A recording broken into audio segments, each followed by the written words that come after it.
My brother stole my legendary dragon contract, but I almost laughed.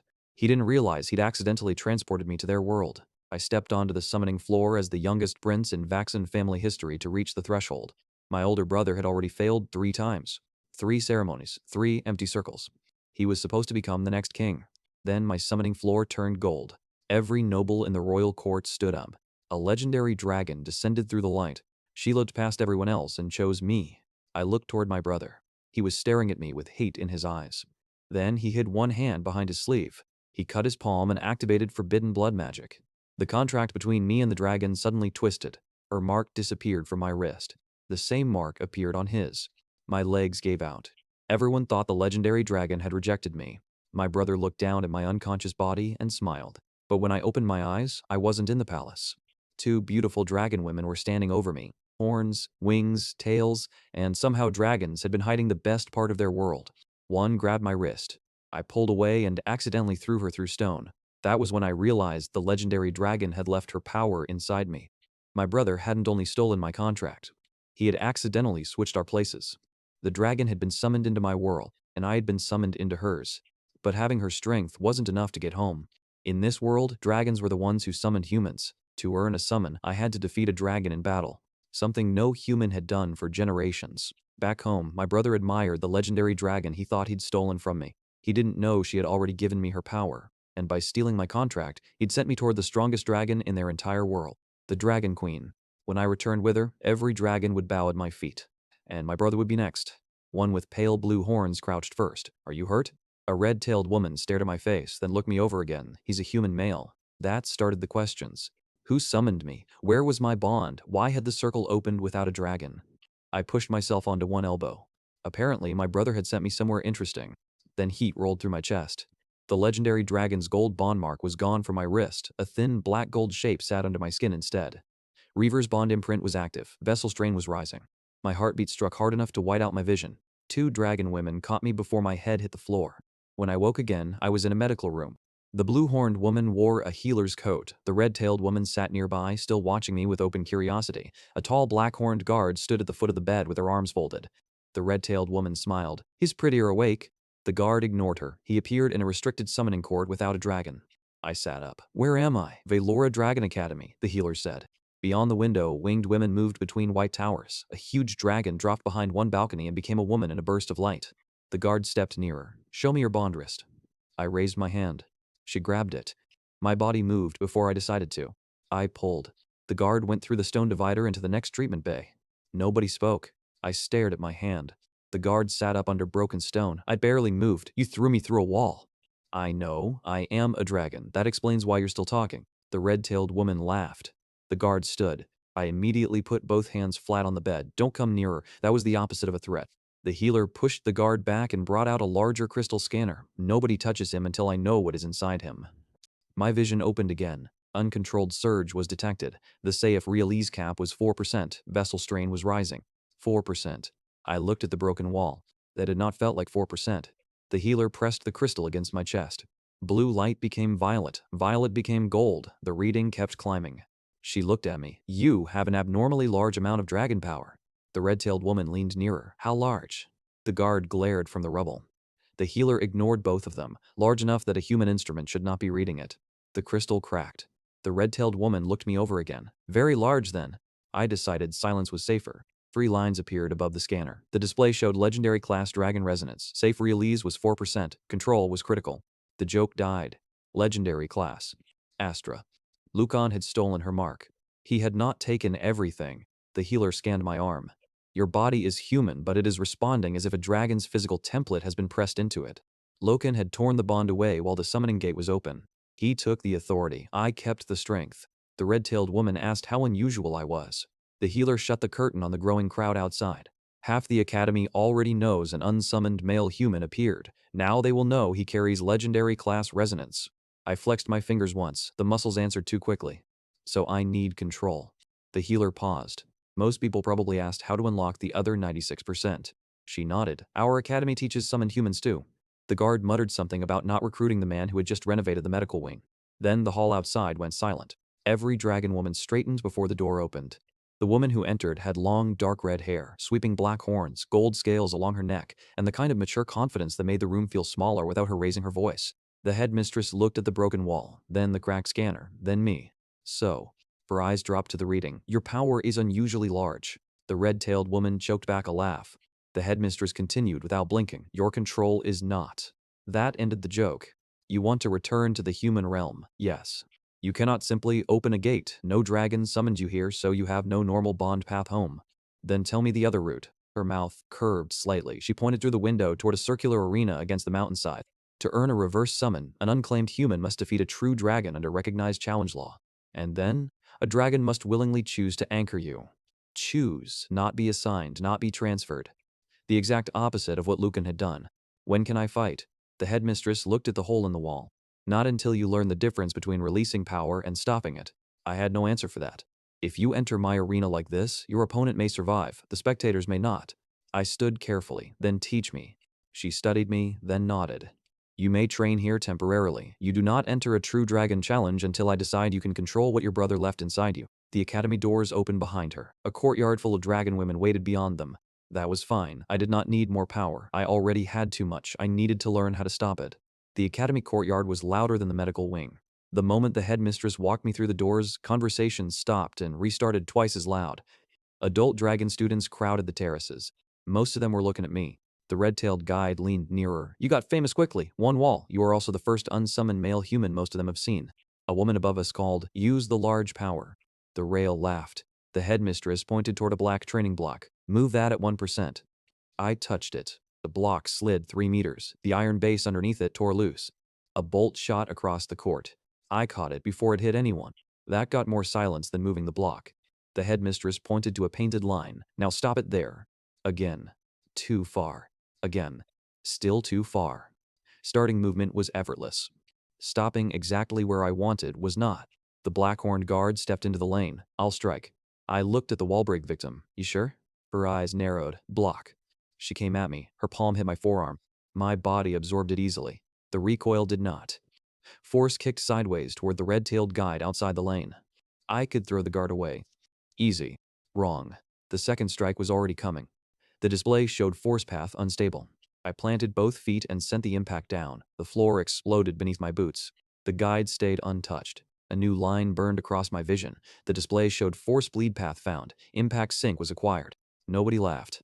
The guide stared at the crater. You could have thrown her. Yes, you took the force instead. The headmistress nodded. Better, not enough. A student dropped into the court and moved around me faster than I could set impact sync. Tap on the shoulder. Dead. Again. Tap. Dead. The guard looked pleased. You are easy to kill when the opponent will not stand where you want. Then call the movement. She became my timing coach almost by accident. Left, right, high, stop. My body wanted to solve every correction with more speed. She forced me to solve them with commitment and timing. By the end of the session, I could cross the lane without breaking a marker. The guard's corrections became less hostile. Her ears became slightly red when I thanked her. I pretended not to notice. The headmistress led us to the challenge registry. Prestige damage trials filled the upper boards. At the bottom sat one restraint-focused route. The valid route was the boundary challenge. Victory by legal ring exit or recognized submission. Collateral penalties. Reward true dragon-proof recognized for voluntary human return petition. I selected it. Students laughed. With that much power, he picked restraint. Maybe the human is scared. I looked at the headmistress. Which challenge gets me home? That one. Then why would I pick anything else? The laughter weakened. The headmistress's mouth curved, because most people prefer winning the impressive thing to winning the useful thing. I already had a brother like that. The guard laughed before she could stop herself. Selection still did not mean authorization. The headmistress opened one final control lane. 3 moving markers. Touch all 3 with Dragon Force. Break none. Cross no safety line. The first was easy. The second moved. The third shot sideways. I released in tiny bursts, timing instead of speed. Touch, touch. The last marker moved across my path. I reduced the release before my foot landed and tapped it with 2 fingers. It wobbled, did not break. My heel stopped exactly on the line. The headmistress inspected all 3. Approved. The red-tailed guide threw both hands up.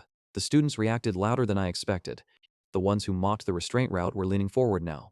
An official placed a black gold token in my hand. Tro Dragoon Challenge Sigil was acquired. Authorized release was 4%, no increase. Good. The world was not rewarding me for looking impressive, only for control. The arena doors opened. The women who had treated me in the medical wing moved into the stands. The guard stood beside the guide. The healer arrived with a replacement scanner. Above them, a royal balcony opened behind dark glass. Someone had come to watch. The opposite gate lifted. Pressure hit the arena before the dragon did. The true dragon landed hard enough to shake every seat. Silver scales, wide wings, a body built to make my 4% limit look ridiculous. The flirting stopped. The headmistress looked down at me. Everyone you trained against wanted you to improve. The true dragon lowered her stance. She wants to win. Every lesson I spend here was another chance for the royal field to seal without me. The true dragon moved before the official finished lowering her hand. Silver claws crossed my face. I ducked, barely. Her wing clipped my shoulder and sent me sliding toward the boundary. Impact sync caught too late. Half my foot crossed the painted edge. Warning was boundary contact. The champion smiled. She had learned my best technique in one exchange. Impact sync worked when I could plant, so she stopped giving me time to plant. High, low, tail, wing. I redirected one strike. The next came from the opposite side before the stone settled. Safe release limit was 4%. I could feel more power waiting. That was exactly why I did not use it. Broken wall, broken equipment, dead spectators if I guessed wrong. I stepped instead. The dragon's claw missed by a finger. You chose the restraint challenge with legendary resonance. Yes, coward. A few students laughed, less confidently than before. If I wanted applause, I would have chosen the bigger board. That irritated her. Good. She attacked again. This time I stopped watching her claws. The guard had taught me that movement began before movement. Weight shifted, breath changed, wings tightened, dragons added one more tail, pressure. The champion raised a claw toward my throat. The pressure moved low. My eyes said high, something deeper said low. I trusted it. The claw passed in front of my face, a feint. Her real strike swept toward my legs. I was already moving. The arena went silent. A new status flickered. Bond Razunan's sight was partial. Will vector was detected. Pressure vector was detected. She buried her next attack under 3 feints. Only one pressure line committed. I let 2 pass. Redirected the third. Her own momentum carried her nearer to the boundary. The guide was standing now. The guard had both hands on the rail. Above them, the dark royal balcony remained still. The champion spread her wings. This attack was not a feint. Everything committed. She launched. I could not stop her, so I stopped trying. I anchored one rear foot at 4% and waited until she could no longer change direction. She reached me. I turned with her. Impact sync pulled the first collision down. Her remaining momentum kept moving. I gave it one direction, out. She crossed the boundary. I did not. The board exploded with light. Challenge was complete. The display showed valid human victory. The academy erupted. The champion stood outside the ring, stared at the board, then laughed. You really did it. An official stepped forward. No human has cleared this challenge under true dragon conditions in recorded generations. Board updated. First valid human true dragon victory was confirmed. No new damage stat, no free power, proof. The royal balcony opened. Every dragon lowered her voice. A woman descended. Long white gold hair, dark crown like horns, eyes that made every other dragon's pressure feel unfinished. The headmistress lowered her head. The champion did the same. The guide whispered, the queen. Queen Saris did not look at the board first. She looked at me. The women near the rail noticed too. Whispers moved faster than any official announcement. She came down herself. She's looking at him. Saris stopped near enough that I could see pale scales beneath her eyes. Kale, you've been busy. I had somewhere to be. Her gaze moved over the broken arena, apparently. There was obvious interest there. Attraction too. But underneath it was evaluation. You defeated one of my dragons. What do you believe that gives you? Lokan had cut his palm because he believed wanting something made it his. I looked at Saris, the right to ask.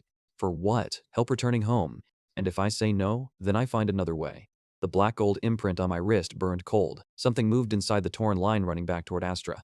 Not Saris, not me, a second presence. Foreign pressure echo was detected. Source was unresolved. Saris noticed my attention shift. What did you feel? Something inside the bond channel my brother stole. Can you command it? No. Good. She stepped nearer. Royal pressure descended. The dragon power inside me answered instinctively. Push back. Prove. I lowered my release instead. Saris watched. So much power, she said quietly. Someone in the stands made a noise. Her eyes flicked toward them, then back to me. And you keep trying to use less. I keep breaking things when I use more. That is not the same reason. I looked toward the spectators. They were part of the challenge too. This time, Saris smiled. Not trust yet. Something better than simple curiosity. At the gate platform, an official recited the old rule. The victorious human stated the claim. The chosen dragon accepted service. I'm not saying that. The official frowned. It is traditional. So was my brother stealing a bond by blood? Saris's expression sharpened. I turned to her. I need to return. I would like you to take me through the gate. A few women in the stands reacted badly to that wording. Saris laughed. Careful, human. I meant the gate, I know. That made it worse. Then the humor vanished. A voluntary anchor is not ownership. It works both ways. If you pull too much through it, you can hurt me. If either of us wants it closed, it shuts. That part mattered. I held out my hand. Then that is the only kind I want. Cyrus studied me, her fingers closed around mine. I think that is why I am willing. Light climbed her arm into the inverted mark. Bond state was voluntary. Realm anchor was open. Safe release cap increased to 8%. The academy felt it. The guide looked delighted and offended at the same time. The guard looked stunned. The headmistress looked satisfied. The officials stared at the record crystal. First valid human reverse summon in recorded generations. Record it, she did. The gate opened. Through it, I saw the palace. Banners, crowds, Lucan beside Astra. His victory celebration was still underway. Almost no time had passed. Cyrus looked through the opening. Your brother? Yes. He looks pleased, for now. She gave me one last look. You could stay longer. Behind us, a world full of dragon women had gone from staring at the strange male human to shouting my name. Under different circumstances, staying would have been easy. But Astra was on the other side, so was Lucan, and the crown right was already moving without me. I stepped through. Cyrus came with me. The palace appeared beneath our feet while my brother was still smiling. Locan's smile disappeared before my boots touched the palace stone. The reverse gate opened in the middle of his victory celebration. Music stopped. Nobles who had watched me collapse stared as if the dead had interrupted dinner. I stepped out first. Cyrus followed at my side, not behind me, near enough that one wing brushed my shoulder before folding. The reaction moved through the plaza. Kale? He was unconscious. Who is she? Lucan stared at Cyrus, then at the mark on my wrist. His hand tightened around Astra's handler chain. He understood the worst part immediately. I had returned with someone stronger. The nobles understood a second thing a moment later. Cyrus was not standing where bonded dragons stood. She ignored the dragon platform entirely and remained beside me. One young court mage whispered to her companion that the queen had crossed worlds for the prince. Everyone thought had been rejected. Cyrus heard. Her eyes moved toward me with faint amusement. Lucan heard too. His fingers tightened until the stolen mark brightened. The fantasy payoff had become political humiliation without anyone needing to say it aloud. Cyrus looked at him. This is the brother? Yes. He looks less pleased than before. Lucan recovered. My brother was injured during an unstable summoning event. Whatever brought him back may be influencing you. Cyrus looked at me. Is he always like this? Usually worse. A few nearby nobles heard her. Loken's face hardened. He turned to the crowd. We all saw the legendary dragon reject him. Now he returns with foreign dragon magic and an unknown woman. Hi, unknown woman. Several bonded dragons had already lowered their heads towards Cyrus. Lucan had not noticed. I looked past him to Astra. Still legendary. Still gold. Still the dragon who chose me. Lucan lifted his marked hand. Astra, formal posture. The mark flashed. Astra stepped forward, then stopped. Her head turned toward me. The reverse imprint opened. Bond state was forced. Stability was low. Will alignment was resisting. Lucan forced the mark again. Astra moved only after the second pulse. A noblewoman near the platform whispered, "She is obeying the mark, not him." Lucan heard, "Watch your accusation." She lifted both hands. I made none. Useful. The court was starting to build the accusation for me. Cyrus leaned shut. Your people are finally looking at the right thing. I need them certain. She nodded. Lucan turned on me. What did you do to her? Nothing. You came back for her. I came back for what was stolen. He smiled. Then accuse me. That was the trap. Nobody saw his cut palm. Nobody saw the blood ritual. He had the visible mark. I had a story. So I did not accuse him. I am claiming the facts. Astra chose me first. The mark changed while the gate was active. I disappeared. I returned through a reverse summon recognized by dragon law. Cyrus stepped forward, recognized by my law. Lucan looked at her. And who are you? Royal pressure rolled through the plaza. Every lesser dragon reacted. One noble's wyvern folded its wings flat against the stone.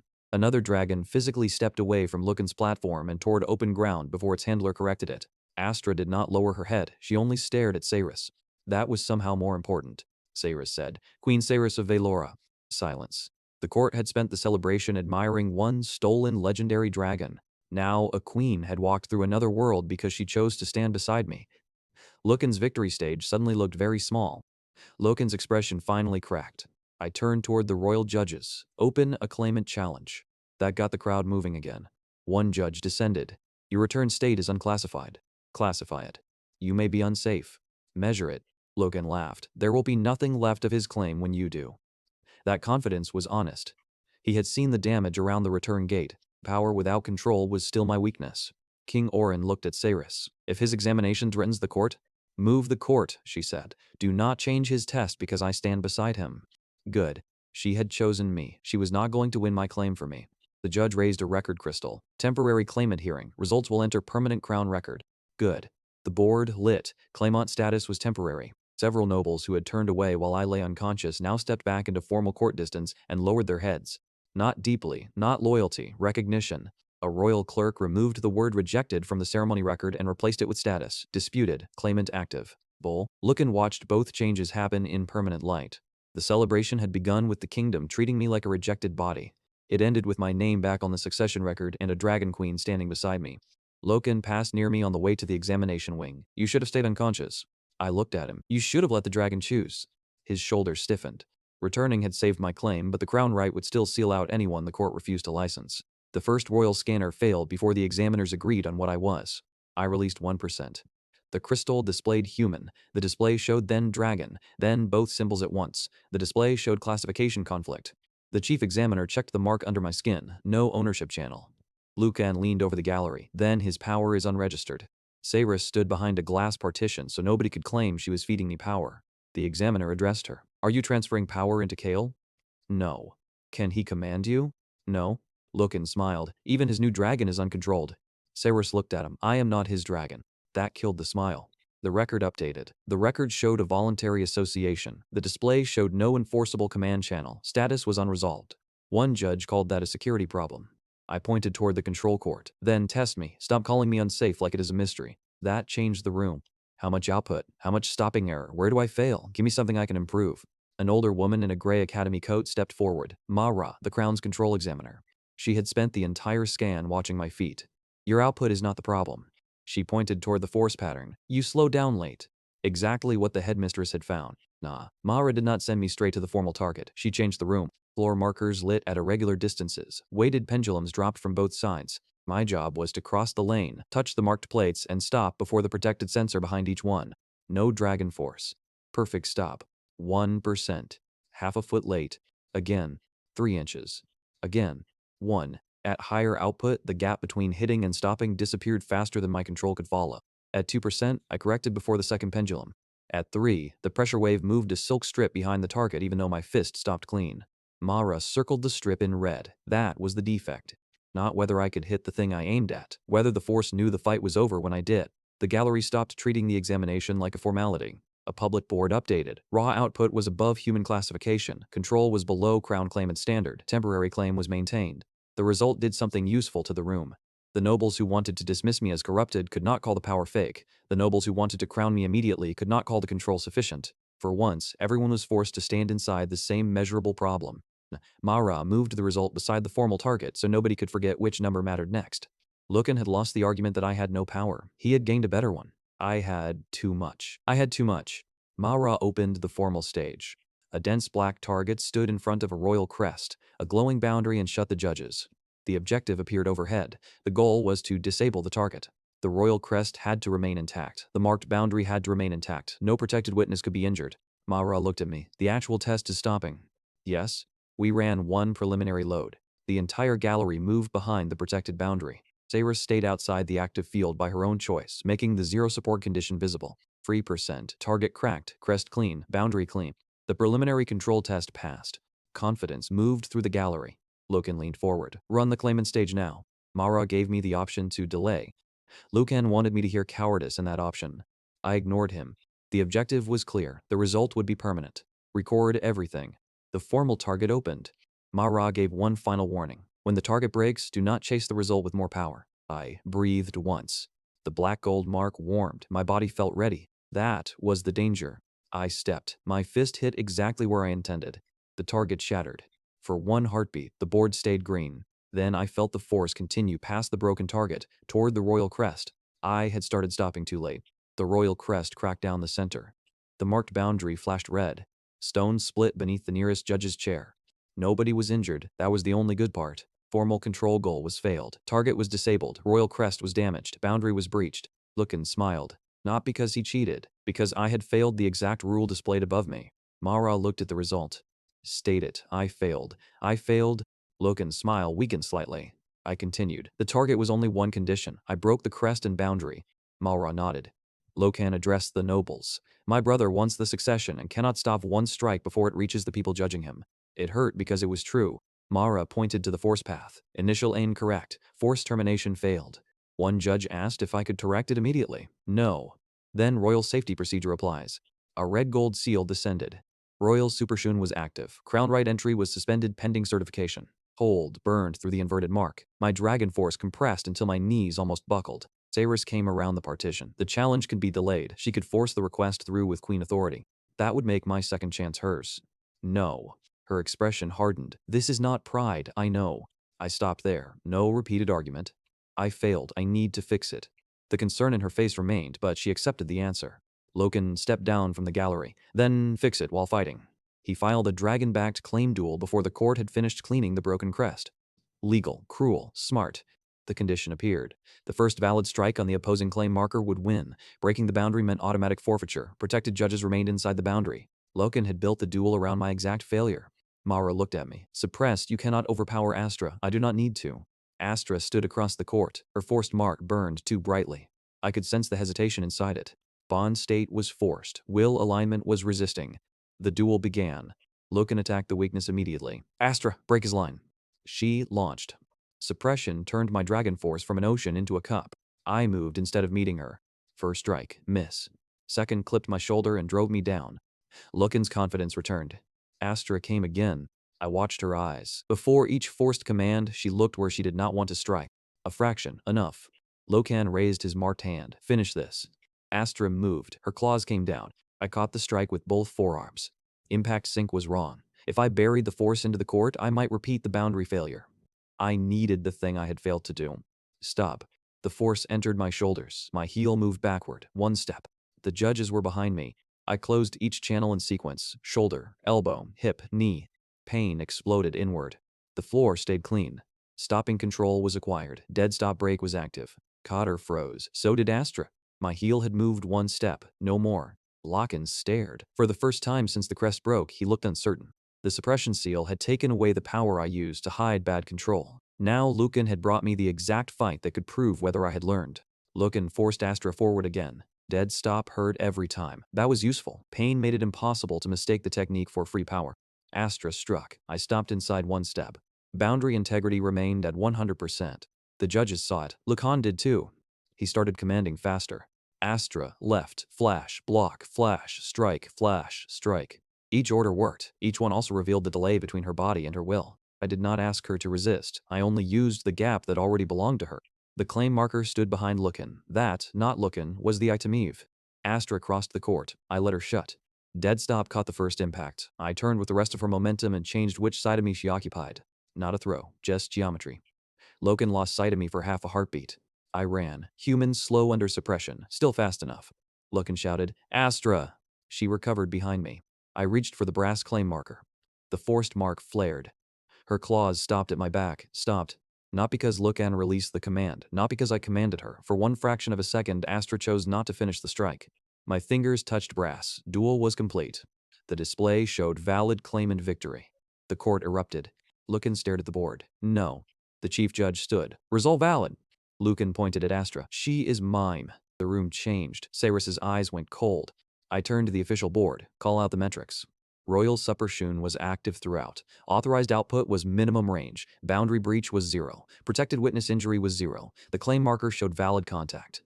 The final line appeared. The display showed record class claimant victory under full crown suppression. That was the repayment, not bigger strength. Better control under worse conditions. King Orin descended from the royal steps. Lucan tried to speak first. Father, you demanded public proof, the king said. You received it. The air board changed. The display showed Lucan Vaxon, status under review. Then, air designation was revoked. Lucan went white. The judge recited the law. A claimant who invoked a dragon-backed standing duel and lost forfeited priority designation for the cycle. Lucan turned toward Astra. Transfer her. Astra flinched. No, I said. The judge looked at me. You reject the transfer? She is not a prize for winning the marker. Lucan laughed sharply. You challenged me over her. I challenged you over what you stole. If she stands with me again, it will be because she chooses to. Sayrus's expression warmed. Astra met my eyes. King Orin delivered the remaining consequence. Lucan would leave the capital until the right cycle resolved. His disputed bond would remain under crown review. Astra would stay in crown-supervised dragon quarters in the capital while the force mark remained active. Lucan retained no right to remove her during review. That fixed one dangerous ambiguity. Loken stepped close before the guards took him. You think this is over? No. The answer unsettled him more than victory would have. People who used forbidden blood magic did not become reasonable after losing. He left with no heir title and no ability to take Astra with him. I remained under the suppression seal. Mara joined me. Winning against your brother does not remove the failure. Then what does? Certification. Where? The Academy's Précision track. I looked at the Crown Right banner. I had beaten my brother. Now I had to beat the weakness he had been right about. Mara would not remove the suppression seal. The record class duel proved I could learn a control answer under pressure. It did not prove I could repeat it safely whenever I wanted. That distinction kept the red gold seal on my wrist. King Orin offered a faster route before we left the palace. 2 private crown instructors waited beside a carriage loaded with better training gear than anything I had used so far. If I stayed inside the royal wing, I could train without hostile students, faction observers, or public embarrassment. It was also the weakest proof I could bring back to the crown right. Loken's allies would only say the palace built the result for me. I chose the Imperial Dragoon Ukadumi instead. My father warned that the succession would not wait because I preferred the harder road. That warning mattered enough that I did not argue with it. On the way east, Saris asked the question she had held since the duel. Did I regret leaving Astra under crown review instead of demanding that the victory transfer her to me? That was the truth. But taking her by legal victory would still be taking her. If Astra ever stood beside me again, the decision had to survive, even when nobody was watching. Saris slipped out the carriage window after that. Good. One word, more personal than the public praise after the duel. The Imperial Dragoon Ukadumi occupied several terraces above the eastern district. Combat dragons landed on the upper platforms. Bonded humans trained behind heavy safety glass. Ranking boards updated fast enough that students checked them while walking. Mara led us below all of it. The display showed precision control, remedial and specialist. No giant spell circles, no attack records. Just marked floors, dense targets, braking lanes, and old equipment designed to make dangerous people less dangerous. Students knew my name anyway. They also knew the cracked crown crest. Those 2 facts traveled together. A brown-haired student with grease on both sleeves looked at my royal badge, then the suppression seal. Milo. He was amused that a prince had landed in remedial control. That stopped being funny when the first classifier maxed out. Output was above human scale. Control was below crown claimant standard. Précision Trake was active. A few students laughed at the second line. I asked Mara for the breakdown instead of defending myself. Stopping delay, correction lag, heat buildup. Every ugly number was specific. Specific meant trainable. My stopping delay was nearly triple claimant standard. Milo stared at the board as if I had just volunteered to confirm an insult.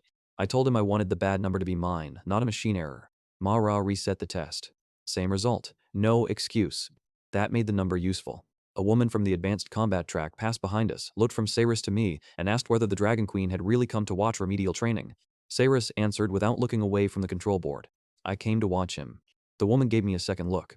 Saris noticed that too. A small fantasy receipt. Then the story kept moving.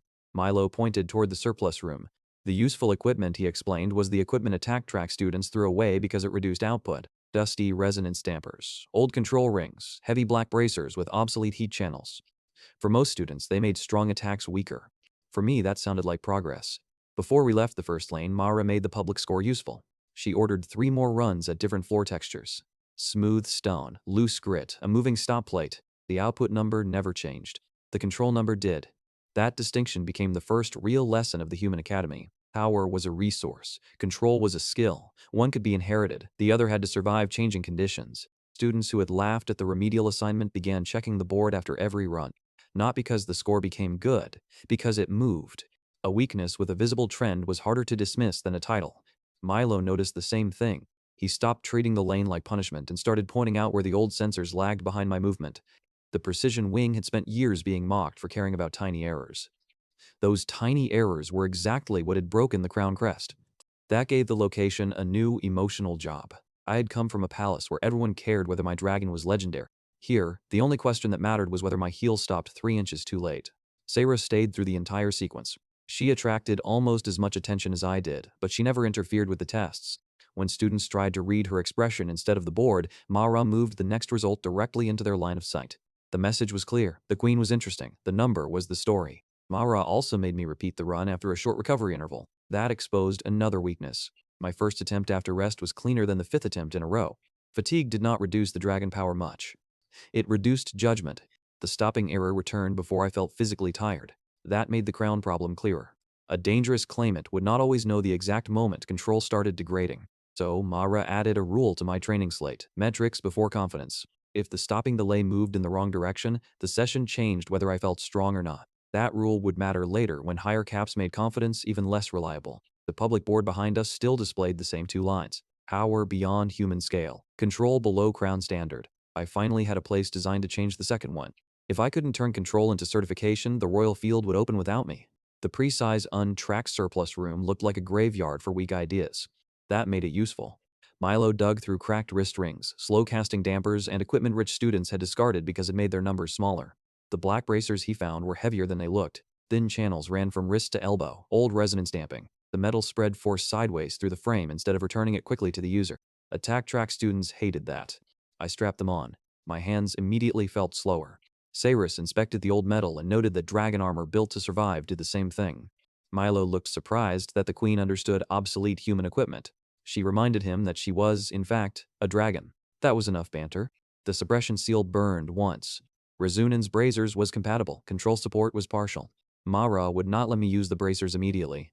First, she made Milo map every channel onto a training dummy. He marked where force entered the wrist, where the old alloy bled heat, and where a bad root would concentrate enough pressure to fracture a human forearm. The gear had failed as prestige equipment because it sacrificed speed. For me, that sacrifice created time. A fraction of a second between impact and spill. Enough time for a decision. Milo added simple chalk marks to the outside of each bracer. White for stable, yellow for rising heat, red for failure. No elegant system display. Something I could see while moving. I liked that. The best parts of the new control engine were becoming increasingly human. The dragon power supplied the impossible force. Everything that made it usable came from repeated mistakes, ugly equipment, and people willing to tell me exactly where I was still dangerous. Cyrus watched Milo fit the last strap and tested the metal with one claw. The old alloy rang instead of bending. She proved the construction without pretending that made it dragon technology. That mattered to Milo. His shoulders straightened before the test even began. Bracers also changed how the surrounding students read the training. They were ugly enough that nobody mistook them for a royal advantage. No gemstones, no rare crown alloy, no hidden queen craftsmanship. When the first sensor improved, the improvement had nowhere glamorous to hide. Either the old dampers helped control, or they did not. That simplicity gave the test more credibility than expensive gear would have. Mara sent me straight to the heavy strike lane. The objective was not damage. Hit above the minimum force line, then stop every bit of spill before it reached the outer sensors. First strike, 12% spill. Second, 7. Third, 4. Students who had wandered over to see the famous prince stopped joking as the number fell. A combat track woman moved to the front rail instead of leaving. The same people who had been interested in Cyrus or my title were finally watching the method. 4% was still failure, but it was directional failure. That mattered. Milo watched the heat graph. The bracers were working until the right channel started taking almost the entire load. Red heat climbed toward my wrist. The display showed active force channel overload. One more strike through the same path would ruin the equipment. Stopping the test would preserve the bracers and fail the result. The problem arrived before the answer. I changed the route through my own body. Shoulder into chest, chest across to the opposite arm. Both bracers lit at once. Active channels increased to 2. Split limb channeling was acquired. The heat divided. I struck again. The target snapped backward. Nothing reached the outer sensors. Zero spill result was confirmed. First, heavy strike zero collateral result was recorded. The precision track went silent. The combat track woman checked the sensor herself. 0. She looked at me again and admitted remedial training looked better on me than expected. Behind the rail, Cyrus lifted one eyebrow. I studied the scoreboard with unnecessary concentration. The attraction beat lasted 3 seconds. The useful part lasted longer. The same public that had watched me break the crown crest now had a record showing the opposite behavior. No pressure wave, no broken boundary, no collateral. The bracers paid for it. Smoke curled from both wrists. Milo rushed into the lane and made me take them off before the old alloy fused. The right channel was nearly black. He called them ruined, I called them proven. The repair problem interested him despite himself. The surplus room still contained conductor mesh, dampening plates, and manual regulators nobody upstairs wanted because they lowered peak performance. Milo looked from the scrap to the green zero spill board. The joke left his face. That could work. Good. The crown did not need me to hit harder. It needed me to stop exactly when I said I would. Milo rejected royal money for the repair. The obvious solution was to order replacement bracers. The better solution, according to him, was to keep the obsolete alloy that had just produced the zero spill record. Newer attack track metal returned resonance faster.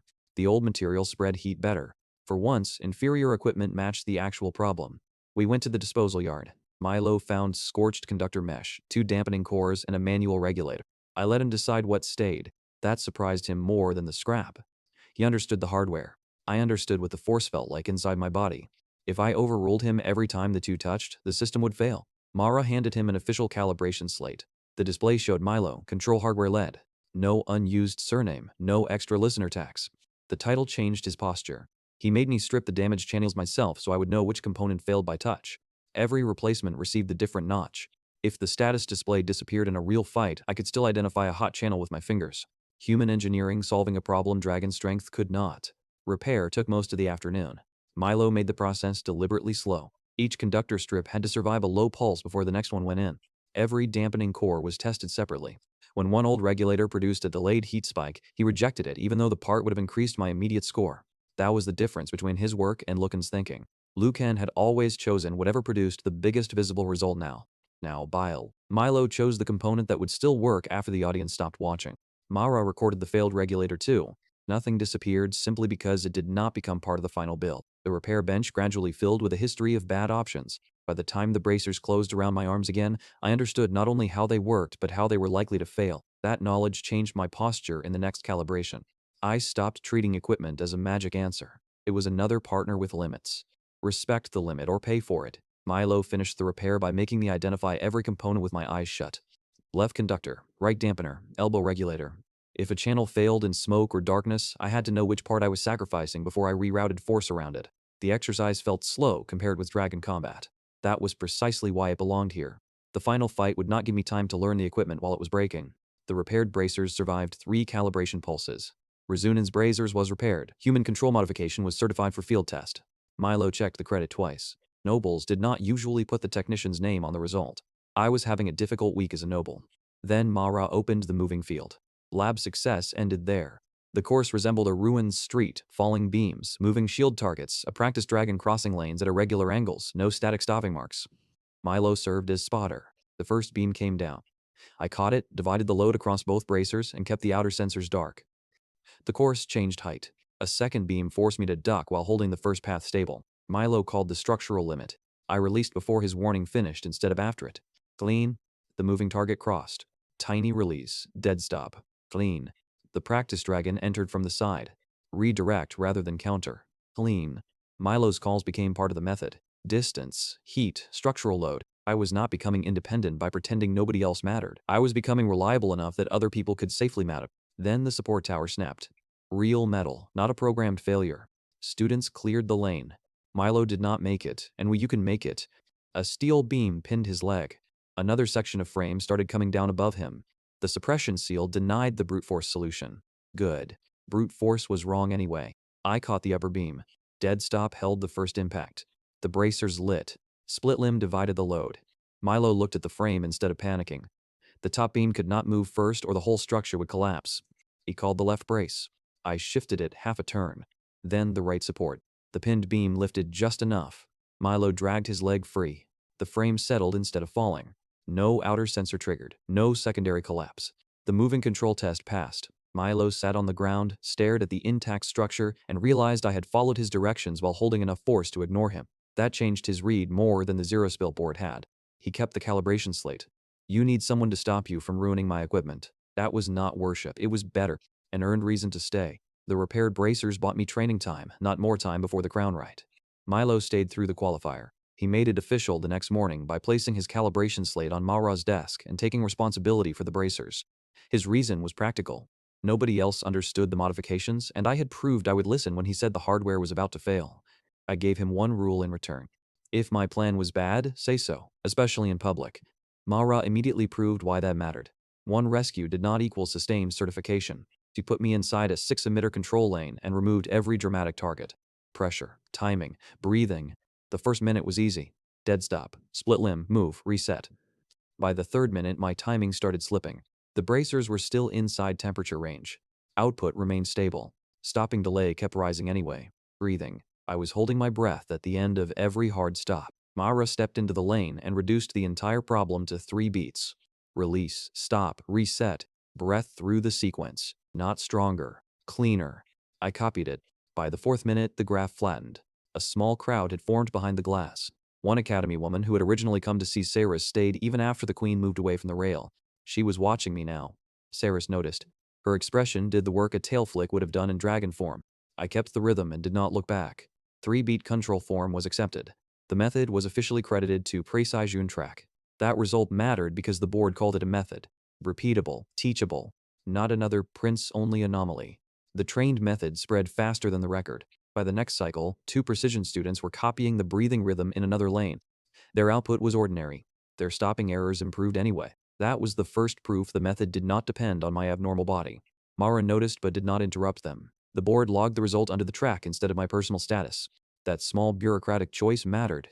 If 3-beat remained Kale's trick, a faction could contain me and contain the method. If other people could learn it, the idea was already harder to own.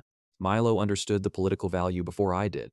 He started duplicating the calibration notes and storing them on Academy hardware instead of my personal slate. Saris watched the students repeat the rhythm. The more transferable the control became, the less dangerous my power looked to everyone except people whose influence depended on calling it unique and unmanageable. That was when the expensive shoes appeared at the edge of the lane. By the end of the sustained lane, the new method had one more advantage. It made mistakes visible early. A late reset showed up as breathing drift before it became spill. A bad breath showed up as timing drift before it became a broken boundary. The system was starting to warn me while the problem was still small. That was control in a form the crown could trust.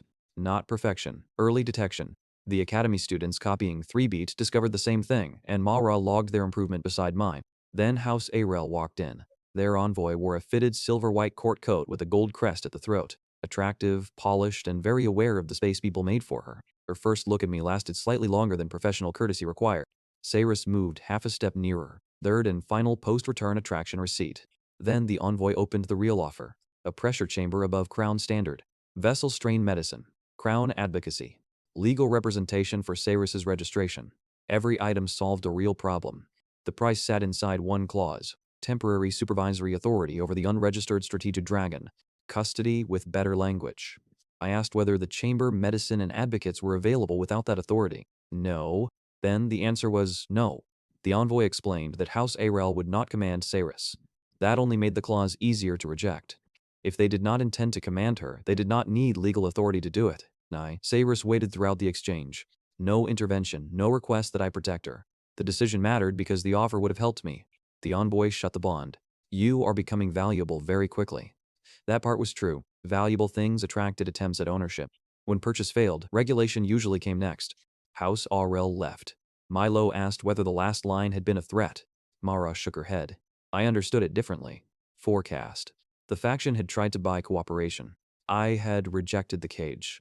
Now they had every reason to build one through procedure. House Orel filed the safety petition before breakfast.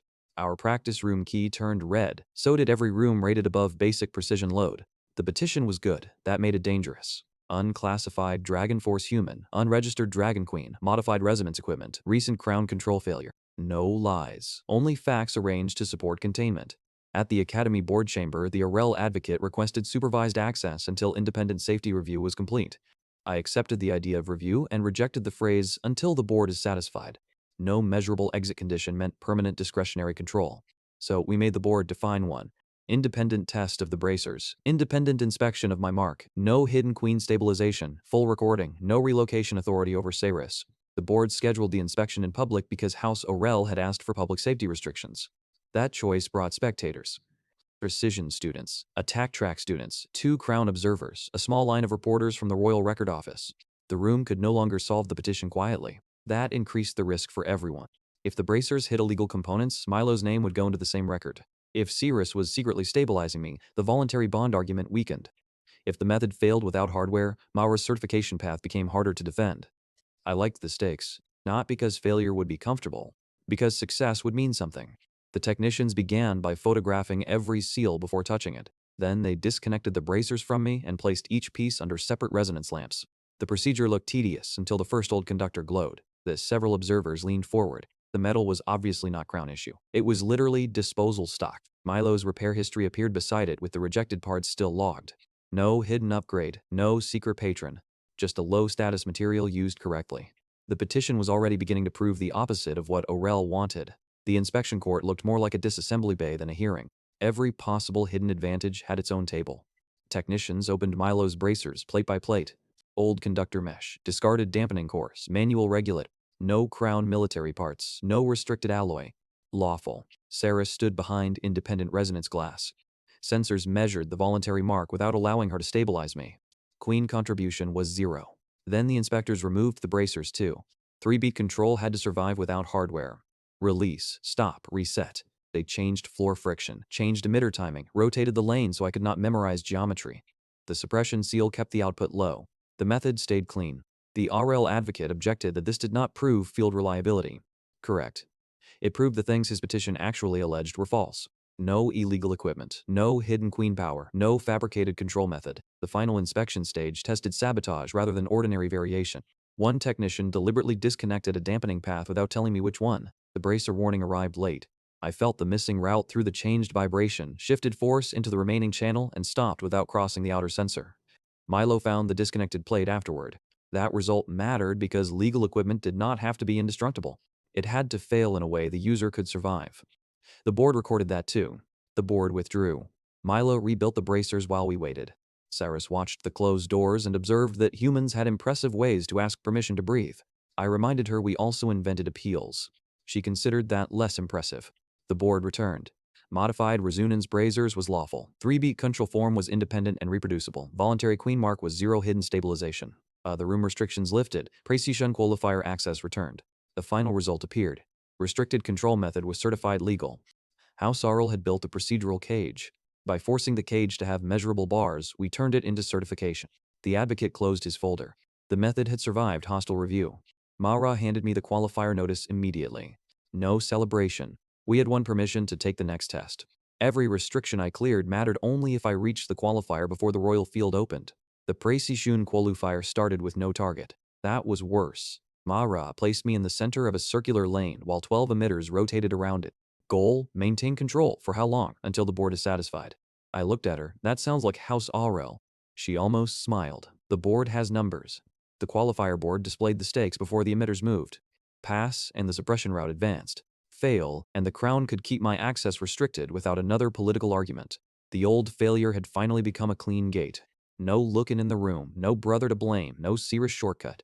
Only whether the method held when repetition made small errors accumulate. That made the test more dangerous than a duel. A duel could end before fatigue exposed bad habits. This could not. Milo checked the bracer temperatures from behind glass.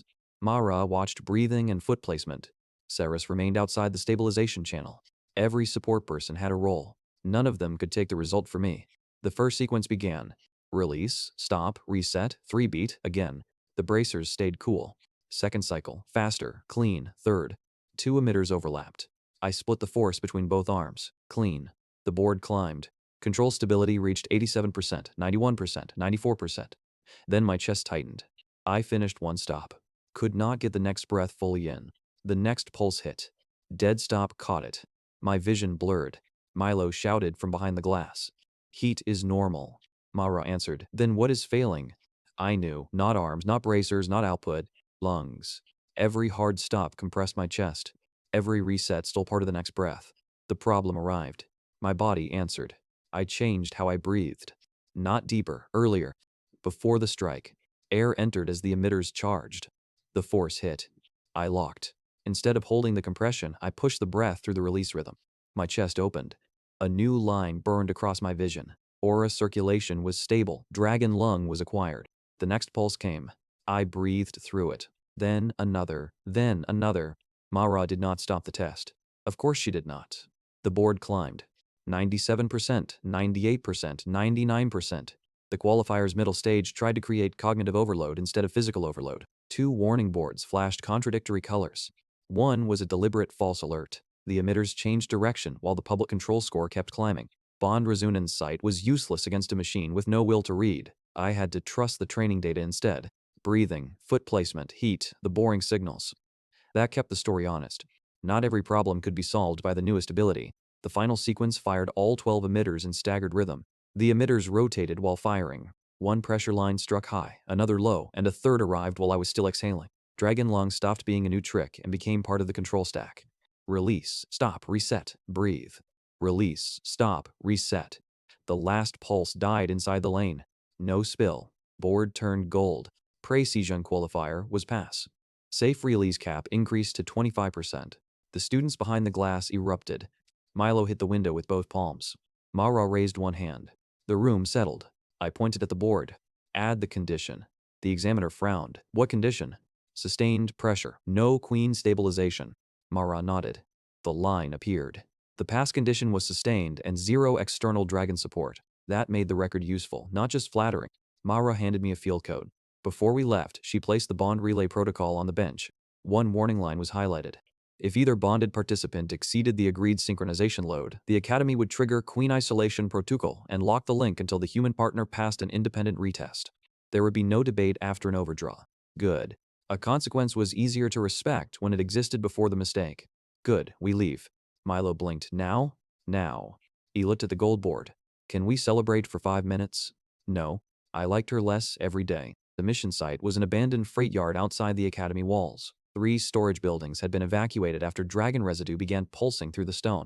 Not active combat. Evidence. Mara gave Milo the containment case.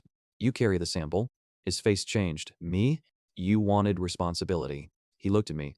Bad plan? Not mine. He sighed and took the case. The residue was black-red. Wrong color for any normal dragon bond I had seen. It crawled in thin lines across old freight stone whenever Milo brought the containment case shut, then retreated when he moved it away. Not random contamination. Behavior. I could have burned it. Cyrus could have erased it faster. I did neither. We preserved it. Milo sealed a shard inside the case. The moment the lid closed, my wrist went cold. Bond Razunan's sight opened. A thin line stretched from the sample toward the invisible direction of the capital. Toward Astra, toward Lucan. Then something else moved through it. The same foreign pressure I felt when Cyrus first tested me. Stronger now. The sample pulsed. Milo nearly dropped the case. What was that? I looked at Mara. It is the same pressure inside the stolen bond. She stopped. Generic corruption? No. The sample pulsed again. The line aimed itself. Not randomly. Targeted. Mara's expression changed. Then someone is using the bond. Cyrus looked toward the distant capital. Or something. Nobody said demon. We did not know enough. I liked facts better. The sample had reacted to Lucan's forced channel. That was a fact. Whatever was on the other end now had a physical piece sitting inside Milo's containment case. Mara looked at the qualifier token on my wrist. The bond relay is already scheduled. I looked at the sample. You want me to ignore this? I want you licensed enough to investigate it without being stopped by the first official who sees your seal. She was right. Again, annoying woman. Milo tightened both hands around the case. What do I do with this? Do not open it. That was already my plan. We turned back toward the Academy. The sample pulsed once against its locks. Something on the other end had noticed us, and before I could find out what, I had to prove I could use Cyrus's power without hurting her. The bond relay was supposed to be the safest test we had taken. That was why it hurt more when it failed. Cyrus stood across from me on the first platform. 5 relay stations stretched between us. Milo waited at Station 3 with the control case. Mara watched from the examiner bridge. The objective appeared above the course. The relay goal was to complete the extraction. Every bonded participant had to remain stable. No partner could collapse. I checked the last line twice. Cyrus noticed. Still worried? Yes, good. She held out her hand. The voluntary mark warmed between us. How much? 10% synchronization, I said. She shook her head. 8. You trust me less than the machine? I trust you enough to set a limit before we need one. Fair. 8. The agreement registered. The voluntary sync limit was 8%. Mara looked down from the bridge. Once the relay starts, either of you can shut the link. Cyrus answered first. Understood. I did too. The first stage was easy. The relay lights moved from platform to platform in a clean sequence, and the audience settled into the rhythm with us. Every green result made the test look safer. That was part of the trap. Success builds confidence faster than skill. Cyrus stabilized the edge of my release. I carried the force. No ownership, no command. 2 people sharing pressure. The board stayed green. Synced balance was stable. Station 2 added moving platforms. Station 3 added a second bonded load that had to be handed through without either of us exceeding the agreed ceiling. We passed both. That was what made the next mistake dangerous. The link felt safe because we had spent weeks proving it could be safe. Caught my eye across the relay and smiled once. Not flirtation for the audience. Trust. The exact resource I was about to damage. Milo shouted from Station 3, "This is almost boring." Mara immediately said, "Do not say that." A support cable snapped, not part of the test. The entire third platform dropped. Milo disappeared with it. The examiner bridge alarms went red. Real collapse. I ran. The relay geometry broke between us. Milo hung below the course with one hand on a fractured beam. Too far. My human movement could not reach him. Cyrus opened her wings. The relay field blocked direct crossing. Mara shouted, "Abort!" The audience had just watched 3 clean relay stages before the collapse. That made the rescue impulse feel justified in the moment. Every metric said the partnership was stable. Every prior test said the agreed ceiling was safe. The mistake was not entering a test we were unprepared for. It was assuming a safe shared tool remained mine to overdraw when the emergency changed. That distinction would define the repair afterward. Milo's hand slipped. The relay officials triggered emergency rails. Too slow. A support cable swung under him and missed by a meter. The test had become a real rescue in front of every examiner who had just watched our synchronization stay clean. I moved anyway. The problem hit first. Not enough reach, not enough speed. My body answered. Dragon Force flooded deeper than it ever had. Scales flashed along my forearm, my shoulder widened, my vision sharpened. Partial Dragoon frame was unstable. I jumped. The distance disappeared. For 1 second, my body moved like the power inside it finally belonged there. I caught Milo. Then Saris screamed. The sound stopped everything inside me. I landed with Myla in my arms. The dragon frame vanished. Saris collapsed on the opposite platform. The voluntary mark on my wrist burned white. Sync load was critical. Partner overdraft was detected. The course shut down. The audience reaction was different from failure A. Nobody thought I lacked strength. Nobody thought the system had malfunctioned. They had watched Saris and me agree to a limit, watched the link stay clean, then watched me break that limit under pressure. That made the failure harder to hide behind talent or emergency. Every green metric turned red at once. The display showed partner load exceeded. The display showed voluntary limit breached. The pretest warning returned on the main board. The display showed Queen Eyes Ulashun protocol required after overdraw. The consequence had existed before the failure. Now nobody could call it punishment invented afterward. Mara reached Saris before I did. I set Milo down and ran. Saris was conscious, barely. Her breathing was shallow. The voluntary mark between us had gone from warm to white-hot, then cold. I could still feel where the connection should have been, but the system had already started isolating it. The absence arrived before the official lock. That made the consequence personal before it became procedural. I reached for the mark. Mara slapped my hand away. Do not. I stopped. That was the first good decision I made after the alarm. Healers moved in. Milo stood behind me. His face had gone pale. You saved me. I looked at Saris. Board above us changed. Bond relay was failed. The display showed participant rescued. Partner stability was failed. Extraction was incomplete. There was no ambiguity. I had saved Milo. I had failed the test.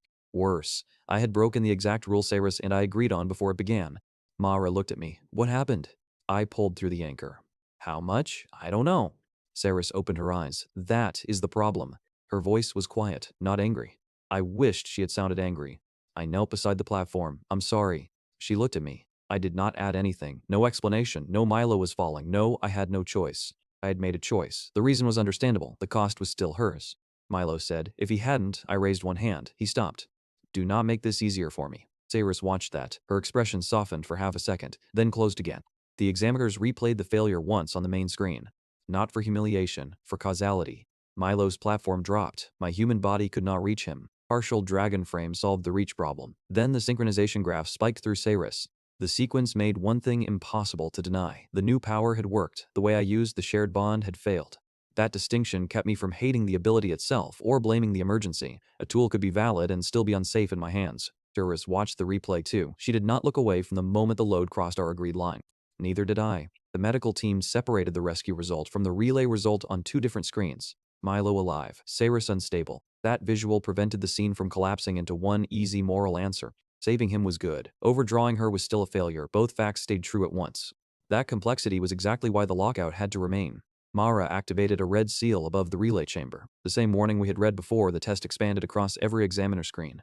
Nobody needed Mara to improvise a punishment. The protocol had been planted before we failed, and now it executed exactly as promised. The display showed Queen Eye Suleshun protocol. Synchronization was locked. The mark between Saris and me went cold. I felt the absence immediately. Not pain, distance.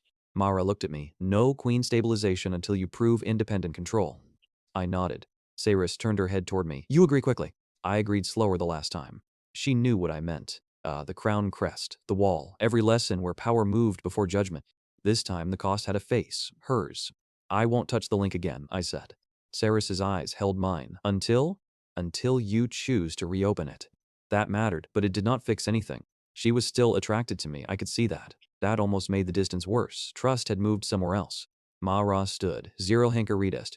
Now, Milo stared at her. She just collapsed. Saris is not taking the test. Mara looked at me. He is. I stood. The sync mark stayed cold.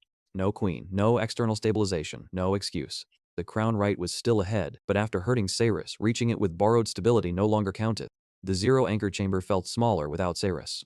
Same academy, same power, different silence. The voluntary mark on my wrist was still there. Hold, locked.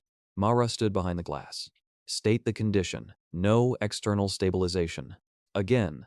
No queen support, no anchor draw, no borrowed correction. Good. Cyrus watched from a medical observation room on the upper level. I could see her through the glass. She could see me, that was all.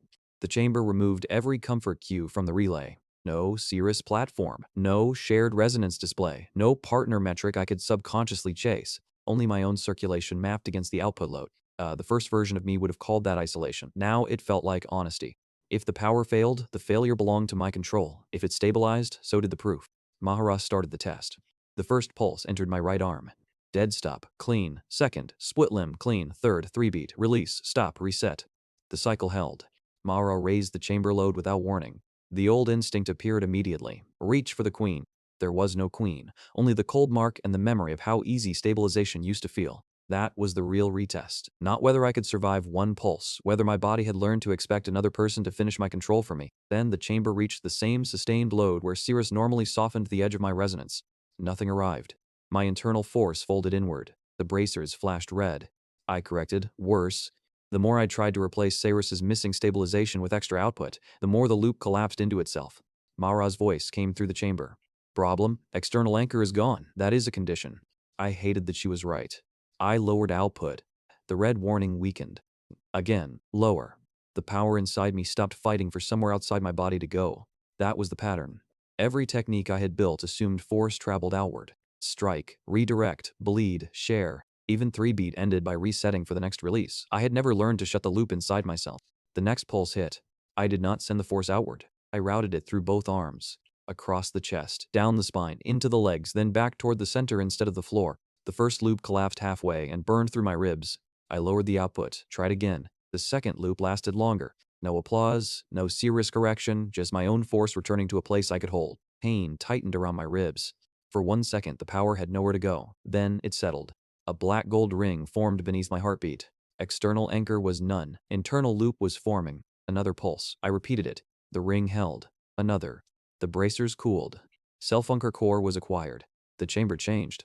Not stronger, quieter. That was the first time the dragon power felt like something I carried instead of something I was constantly preventing from escaping. The distinction changed every movement after it. I stopped waiting for the next surge to become a problem. I started deciding where the force would end before I released it. That was becoming a pattern too. The best upgrades were the ones that made less happen. Mara increased the load.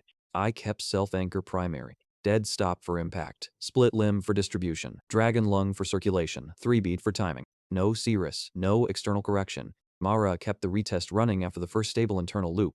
One success could still be reflex. The second had to be repeatable. She changed the pulse timing and removed the predictable recovery windows.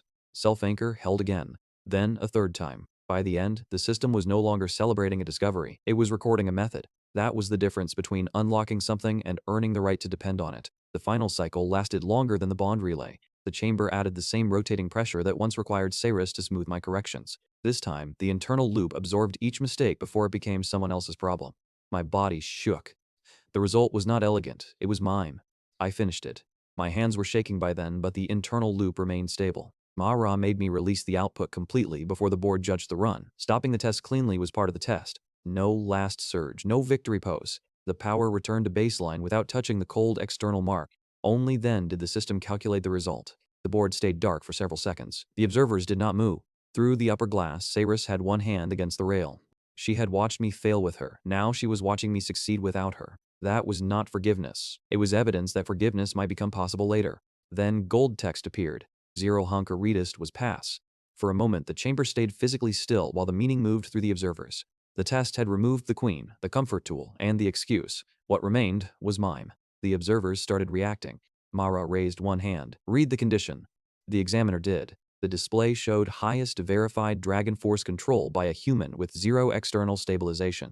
That was the repayment. Not pretending failure B did not happen, proving I could function without repeating it. Board updated again. Safe release cap increased to 35%. The number drew cheers from the observers. I barely looked at it. 35% mattered because the system had proof I could shut the loop alone. The larger number was only the receipt. Milo slapped the glass. I looked up at Cyrus. She did not smile, not fully, but some of the coldness in her face changed. Good, not fixed, changed.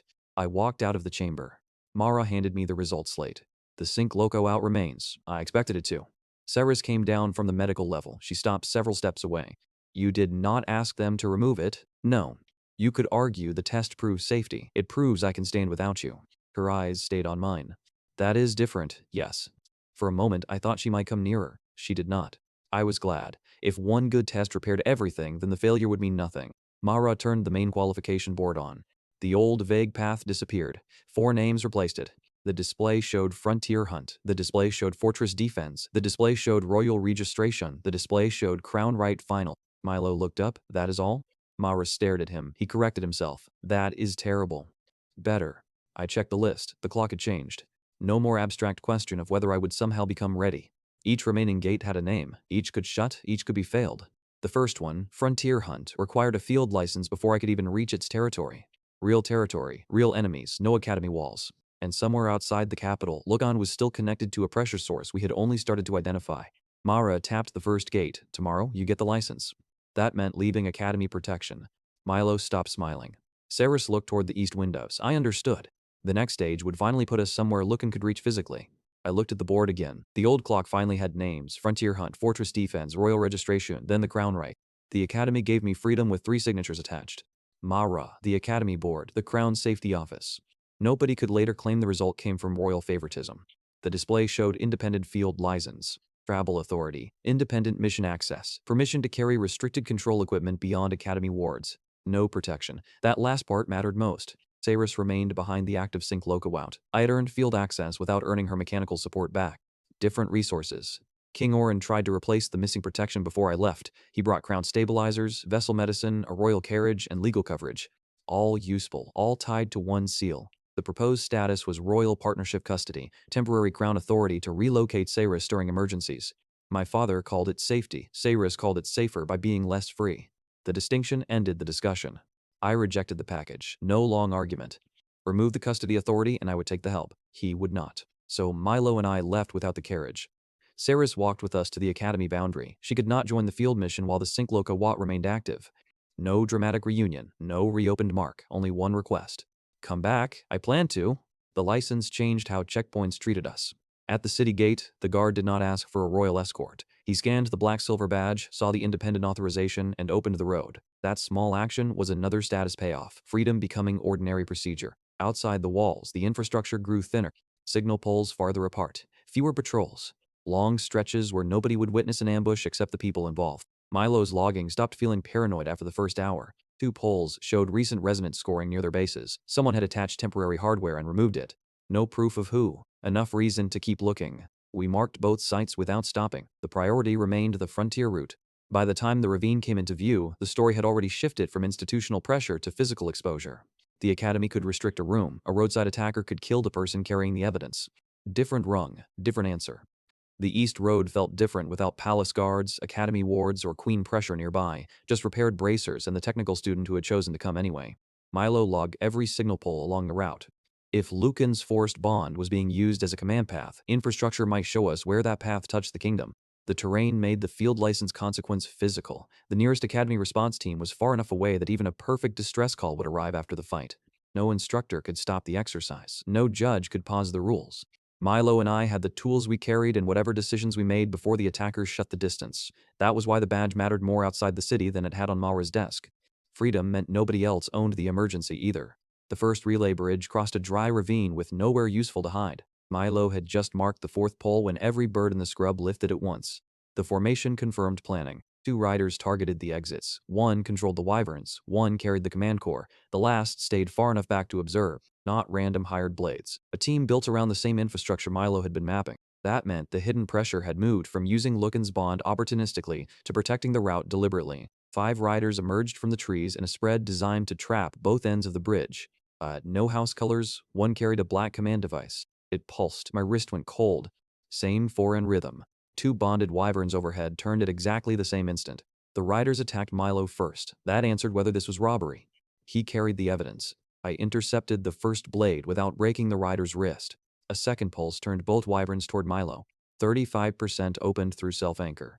No cirrus, no borrowed stabilization. One wyvern dove. Dead stop. Redirect over the bridge. The second came 4 beats later. Milo saw the cycle. He called the next pulse before the device fired. I moved first and struck the rider's weapon arm with compressed force, non-lethal.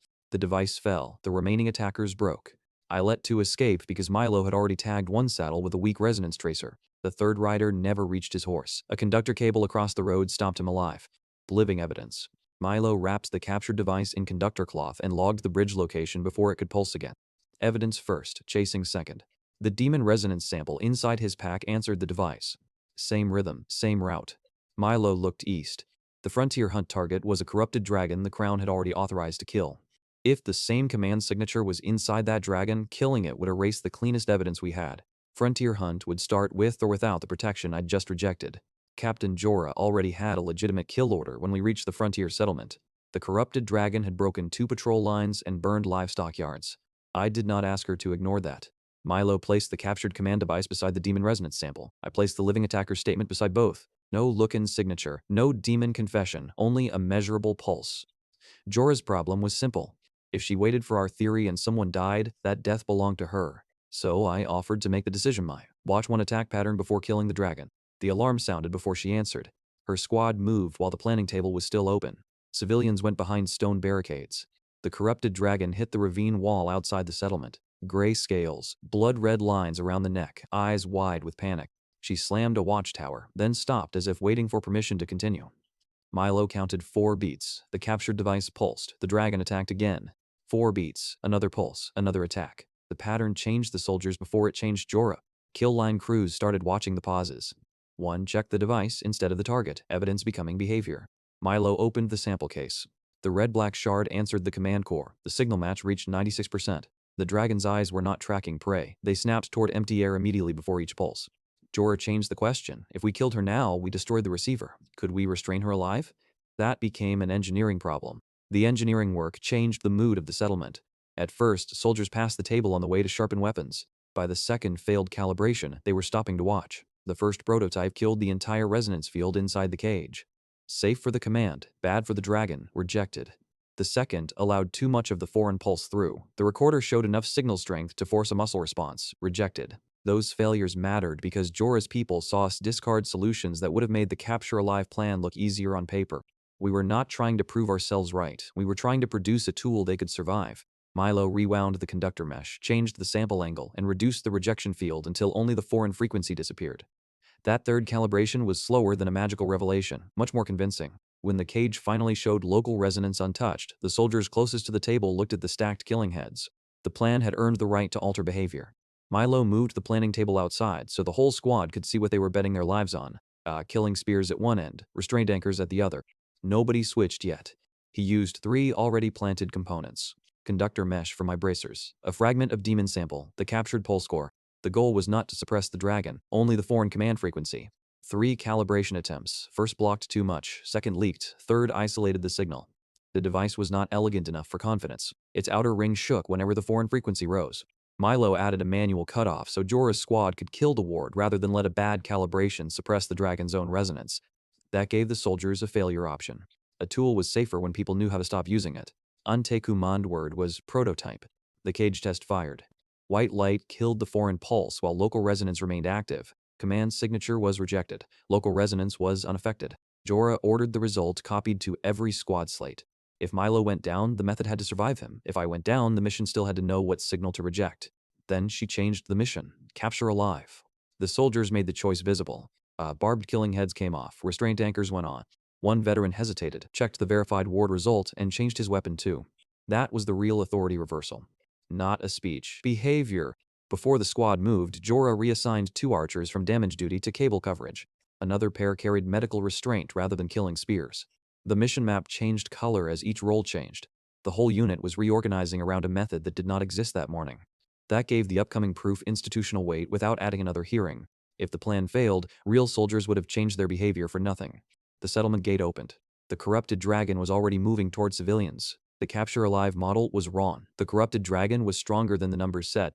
She hit the settlement gate once and folded the outer brace inward. The first restraint cable snapped before it tightened. A second wrapped her rear leg and dragged 3 soldiers off their feet. Jorah's old kill order would have been easier. That was why keeping the capture alive objective mattered. Jorah looked at me. You still alive? Yes. Still your plan? Yes. Then move. I did. 35% opened through self-anchor. No Cirrus, no extra comfort. The dragon swung her tail. I did not meet it head-on. Aura at the joint, grounding point the rear leg. I struck there. Not hard enough to break bone, hard enough to redirect weight. She stumbled. The frontier squad fired restraint cables. The next command pulse hit. Every red line around her neck lit. She tore 3 cables apart. Milo shouted from the wall, "Foreign pulse confirmed." Bond Razunan's sight opened. 2 signals appeared inside the same body. One wild, panic, hers. The other cold, regular, external, not the same thing. That was the whole fight. Do not punish the dragon for the command. The dragon lunged at Jorah's squad. A young soldier froze inside her shadow. I stepped into the lime. Deadstop caught the first claw. The impact drove my boots through packed dirt. I redirected the second claw past the soldier and ordered him back without taking my eyes off the dragon. Split limb moved the pressure. I turned the strike into the ground. No lethal counter. Jorah saw it. Next pulse? Milo watched the recorder. 3 beats. I shouted. Everyone stop attacking when it hits. One lieutenant looked at me like I was insane. Jorah repeated it. You heard him. 3, 2, 1. The foreign pulse arrived. The red-black command line brightened. Milo. He triggered the ward. White light cut across the settlement. The foreign signal vanished. The dragon froze. Not restrained. Free. For the first time, the panic inside Bond Razunan's sight existed without the cold command layered over it. I stopped. Every muscle wanted to finish the opening. I stopped anyway. Hold, the squad held. The dragon looked around, confused by the sudden absence of pain and commands. Her first movement after freedom was not toward me. It was away from every weapon. That was more convincing than a tame posture would have been. At the cables. At me. At the townspeople behind the barricade. Her breathing slowed. Voluntary resonance returned. She lowered her head. Not to me, just down.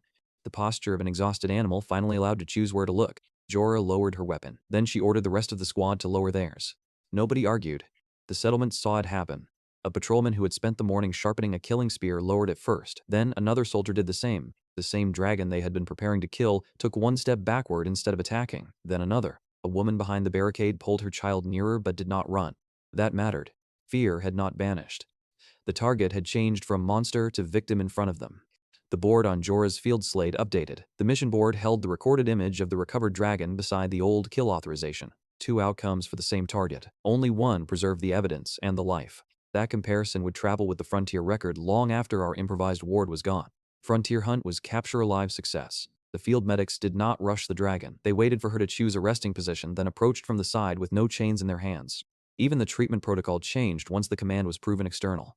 The display showed hostile command interrupted. The display showed target recovered. The townspeople reacted louder than the academy ever had. The patrolman who had lowered his killing spear first walked into the open and cut one restraint cable off the recovering dragon himself. Not because he trusted her completely, because he had watched the command stop. That behavior change was the payoff. Not because I broke a record, because nobody died. The ward's first successful block had also changed the dragon's movement enough for Jorah to move her squad nearer. They were now inside the distance where a second command pulse could kill them if Milo's one-use device failed too early.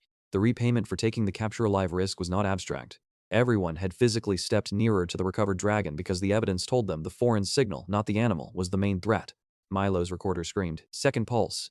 The ward was already cracking. A new signal hit from farther away, stronger. The dragon flinched. Milo forced the ward open one final time. White light flashed. The second command pulse broke. The ward shattered. Burned conductor rained onto the dirt. Anti-command word was spent, but the recorder kept the path. A black red line appeared on the field map. It did not originate from the dragon. It entered through the same forced channel signature linked to Astra and Lucan. Mara's voice came through the remote crystal. "I have the route." Jorah turned toward it. "Can you identify the source?" "Not yet." "Can you identify the access path?" "Yes."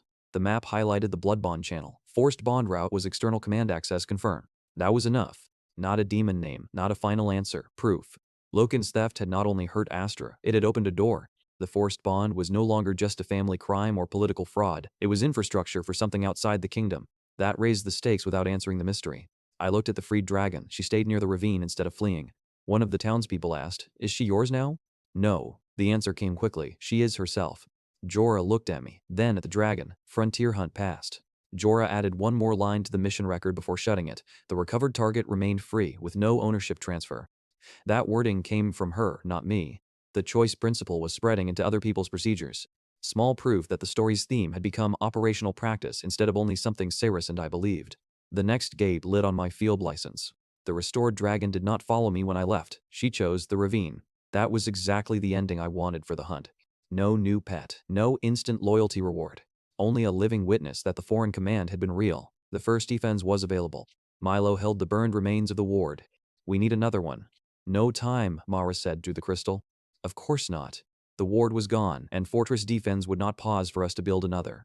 The fortress commander did not care that I passed Frontier Hunt. He cared about my old failure. The cracked crown crest was on his briefing slate when I arrived. He turned the image toward me. This is you, yes. You broke a protected boundary with one strike, yes. And now the crown wants me to place you beside an evacuation corridor. Yes! He stared at me. I liked him already. No pretending, no reputation, a real problem. Behind him, civilians were moving through the fortress lower gate. Families, supply crews, injured patrols, not training markers. The commander pointed toward the western wall. 3 hostile dragons are already testing the outer defense. More are coming. Commanded? We do not know. No ward, no easy answer. I looked at the evacuation map. Give me 1 lane. What? 1 no-spill lane from the western wall to the civilian gate. You want less territory? I want measurable territory. Milo opened the structure map. I can mark load limits. The commander looked at him. You are? Control hardware lead. He is also the person who tells me when a wall is about to become a door, I said. The commander did not smile. Fine. He gave us 1 lane. The commander posted my no-spill lane on every squad map before the attack. Green for civilian movement, blue for troop movement, black for my redirection zone. Nobody was allowed to improvise across those colors without a spotter call. That turned my personal control problem into group choreography.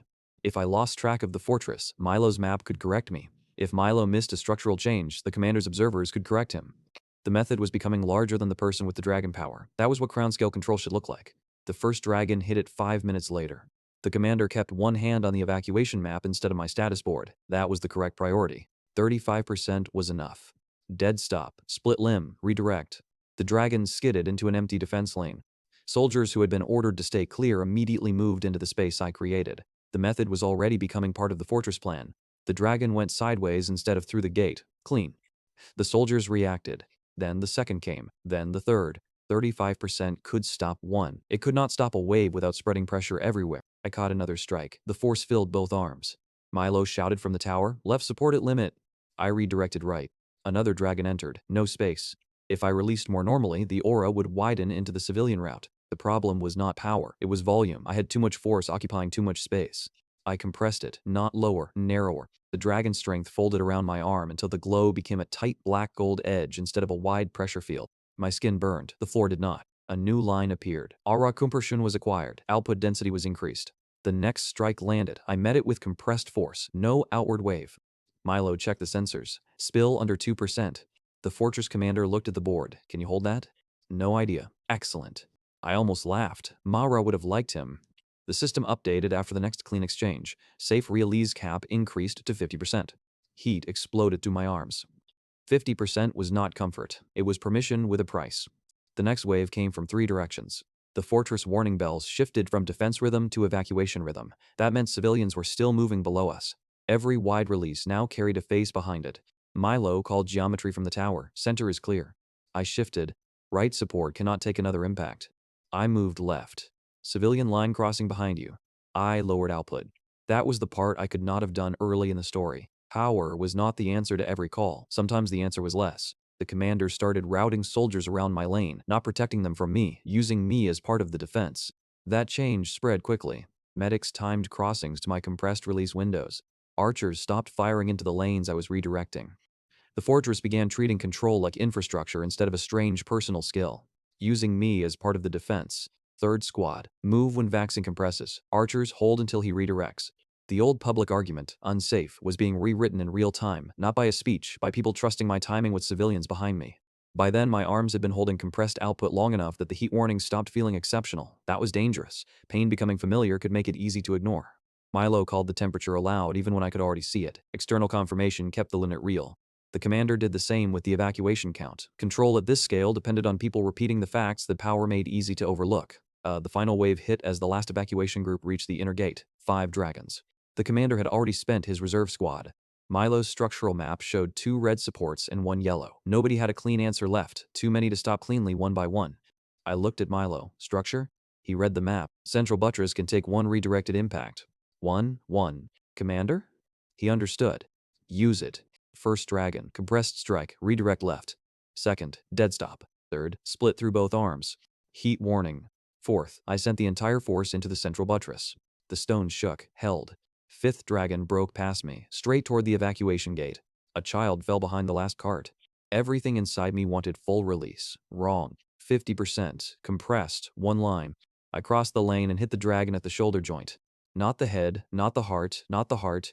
The body turned. Its claws cut stone beside the child instead of through her. I stopped immediately. No second strike. The soldiers pulled the child through the gate. The doors shut. For several seconds, nobody celebrated. Soldiers checked the evacuation list first. The commander waited for the final civilian count. Only when the number stayed at 0 did the wall erupt. The board above the fortress wall updated. The last civilians were already behind stone when the success line appeared. That order mattered. The board confirmed what people had finished doing. It did not create the victory for them. For once, the system receipt arrived after the human consequence was already visible. For Tristi, Fens was complete. Civilian deaths was 0. Controlled dragon redirection was verified. The commander looked at the result. Around us, the fortress shifted from battle noise into casualty accounting. The evacuation clerk checked the list twice. No missing civilian names, no emergency healer calls from the inner gate. Only then did the commander let himself look at me, then at the old image of the cracked crown crest still on his slate. The failure had followed me farther than Lucan did. He deleted it. Then he replaced it with the 0 casualty defense record and sent the slate to Crown Review before anyone could turn the story back into rumor. That felt better than applause. My field license updated. Crown Scale Control certification was granted. Royal registration was available. Cyrus had watched through a remote crystal from the academy. She said nothing for a moment. Then, quietly, "You learned to stand without me." Yes. That was not what I meant. I understood. I was learning to rely on people without taking from them. Milo's eyes. The commander's map. Human voices calling limits. Independence did not mean alone. 0 civilian deaths opened the next gate. Royal registration was already waiting. Royal registration had a category for every dragon except Cyrus. That was the problem. The registrar checked the list aloud. Royal combat dragon. Cyrus shook her head. Bonded strategic dragon. No. Independent allied dragon under crown supervision. No. The registrar lowered the slate. Then what are you? Cyrus looked at me, then back at her. Myself. The room went very quiet. I liked that answer. The legal fight had a physical consequence before anyone spoke. Cyrus's current temporary status prevented Crown Quartermasters from assigning her a permanent emergency route. Astra's disputed forced bond prevented the registrar from moving her safely without Lucan's signature. 2 different forms of legal uncertainty were now affecting real security planning. That kept the scene from being abstract paperwork. The Crown needed categories because dragons and people had to know what authority applied during the next crisis. The wrong category could become another command path.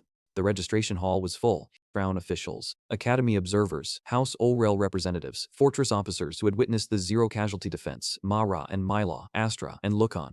This was no longer a family argument hidden inside a palace ceremony. Every faction that had tried to classify, contain, train, buy, or doubt the bond was there to see what the Crown called it. He had been brought back under guard for one purpose only, prove that the dragon legally registered to him still obeyed willingly. He looked thinner, angrier. The exile had not improved him. His eyes found Cyrus beside me, then the 50% certification on my wrist. You keep collecting titles, I keep passing tests. That is what you call this? I looked at Astra. Her forced mark was darker than before. No, this is evidence. The registrar raised one hand. Every recording crystal in the hall turned toward Lucan and Astra. No private family witness, no interpretation afterward. The test would become permanent, Crown evidence either way. Prince Lucan, demonstrate voluntary obedience. Lucan smiled. Finally, a stage he understood. Astra. Her head lifted. Her head lifted. Stand beside me.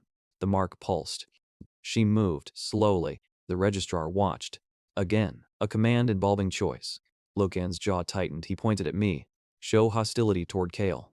Astra froze. The mark burned. Nothing. The first refusal was small enough that Lucan could pretend she had misunderstood. The registrar did not. She marked the delay on the public record. Lucan repeated it. Astra. The force channel brightened until red veins appeared around the goal. Cyrus's posture changed. I did not move. Lucan looked at me. Do something. No. Call her. No. Tell her to come to you. Just Hato work. The Dewey or just Hato is Binks. No.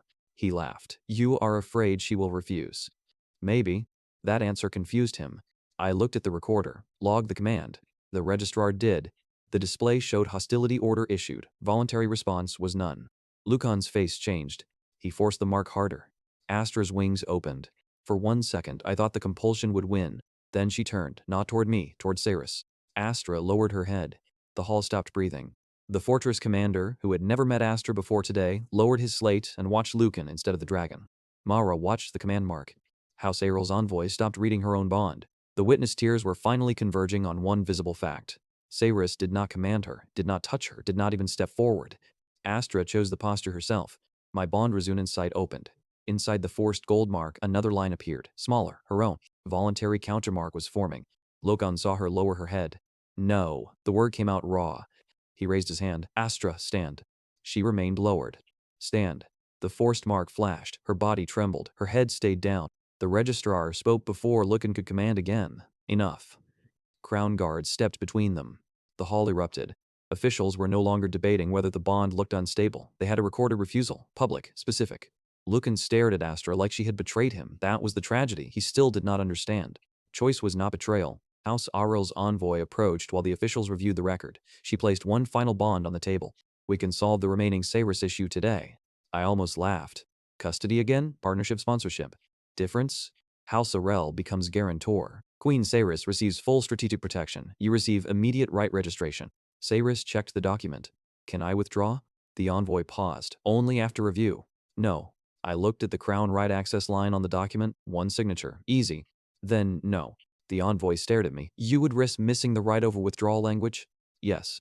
Cyrus looked at me. Not surprised. That mattered. During the recess, crown clerks compared Cyrus's voluntary mark with Astra's forced one on the same display. The visual difference was simple. Cyrus's channel opened in both directions and showed withdrawal rights. Astra's channel showed repeated command pressure from one side. Nobody needed another speech about the theme. The bonds themselves were making the argument in public. The registrar returned. Behind her, clerks had already started drafting two versions of the record. One assumed crown custody. The other left Cyrus legally unclassifiable. Neither matched reality. We still require a legal category. Cyrus stepped to the registration platform. Then create one. The registrar blinked. Cyrus placed her voluntary mark beside mine on the crystal. I recognize Kale Vaxon as my chosen human partner. The hall reacted. She continued. He does not own my mark. The crystal recorded it. I may withdraw from the bond. Another line. He may refuse my power. Another. Neither right transfers to the crown, a house, or an heir. The registrar stared at the new structure. The delay let everyone see the old categories fail one by one. Bonded strategic dragon, rejected. Crown-controlled ally, rejected. Supervised asset, rejected. The crystal was not discovering a loophole. It was being forced to admit the existing language could not describe a relationship built around mutual withdrawal. That made the eventual new category feel earned. The legal crystal processed for several long seconds. Loken stared at it like the machine might still rescue him. Cyrus remained beside me. No ownership pose, no ceremonial kneel, no performance designed to make the crown comfortable. If the law was going to recognize us, it had to recognize what we actually were. Then the result appeared. Several officials immediately looked toward Cyrus rather than me. That was another quiet correction.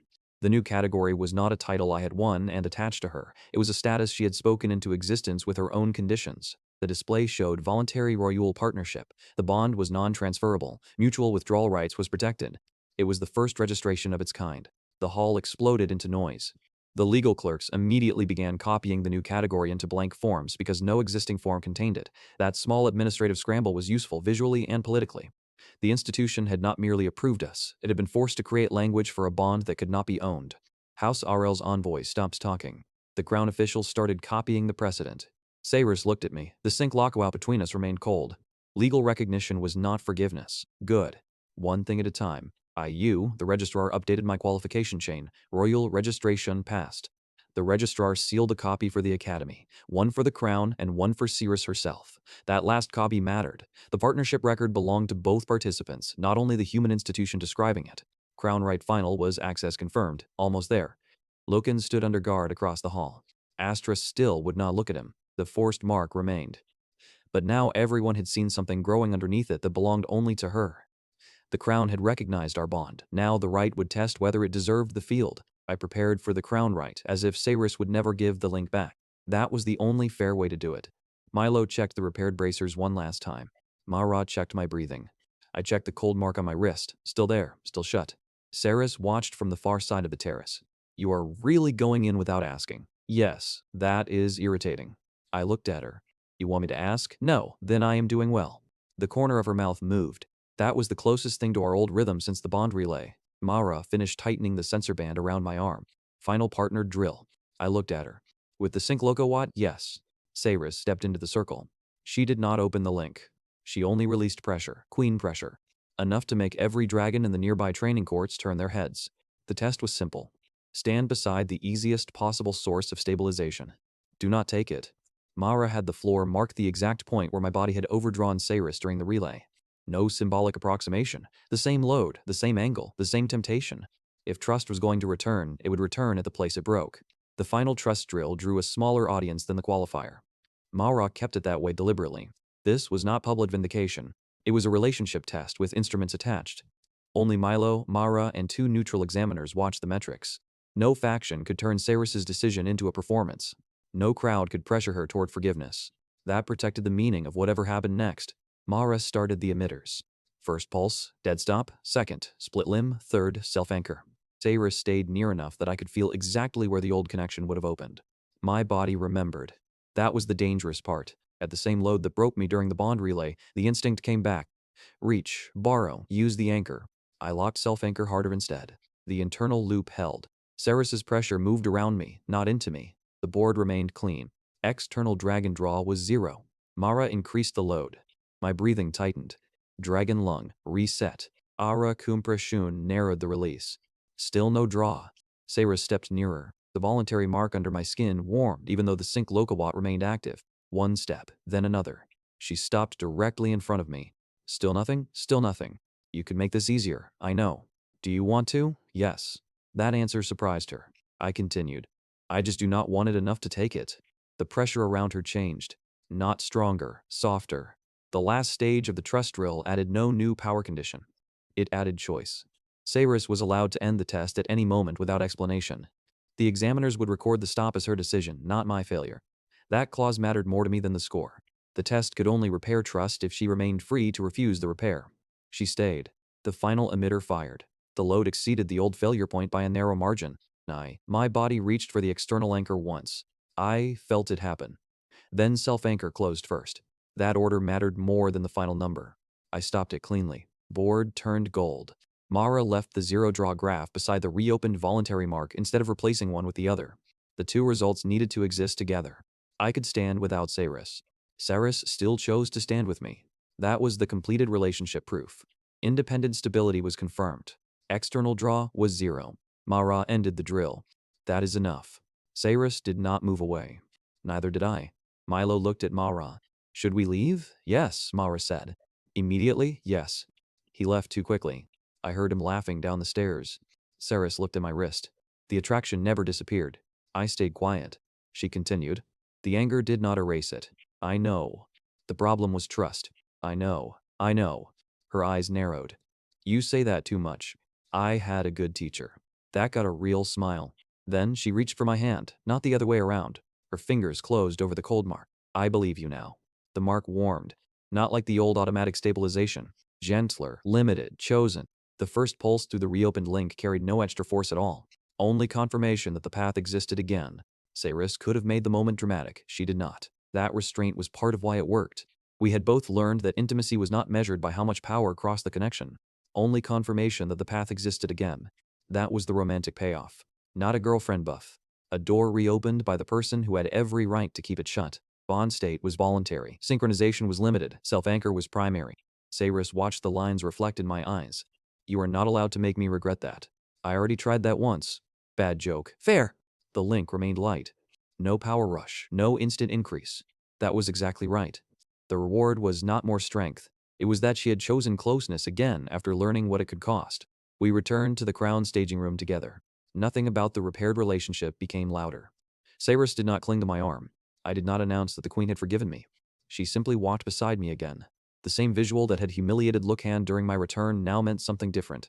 Then it proved status. Now it proved restored trust. The officials were waiting. The staging room contained every tool I had relied on since the first academy failure. Bracers, dampening cores, training wraps, even Milo's repaired regulator. One by one, the right stripped them away. The officials were not asking whether my tools were good. They were asking whether the lessons survived without them. One pointed at my bracers.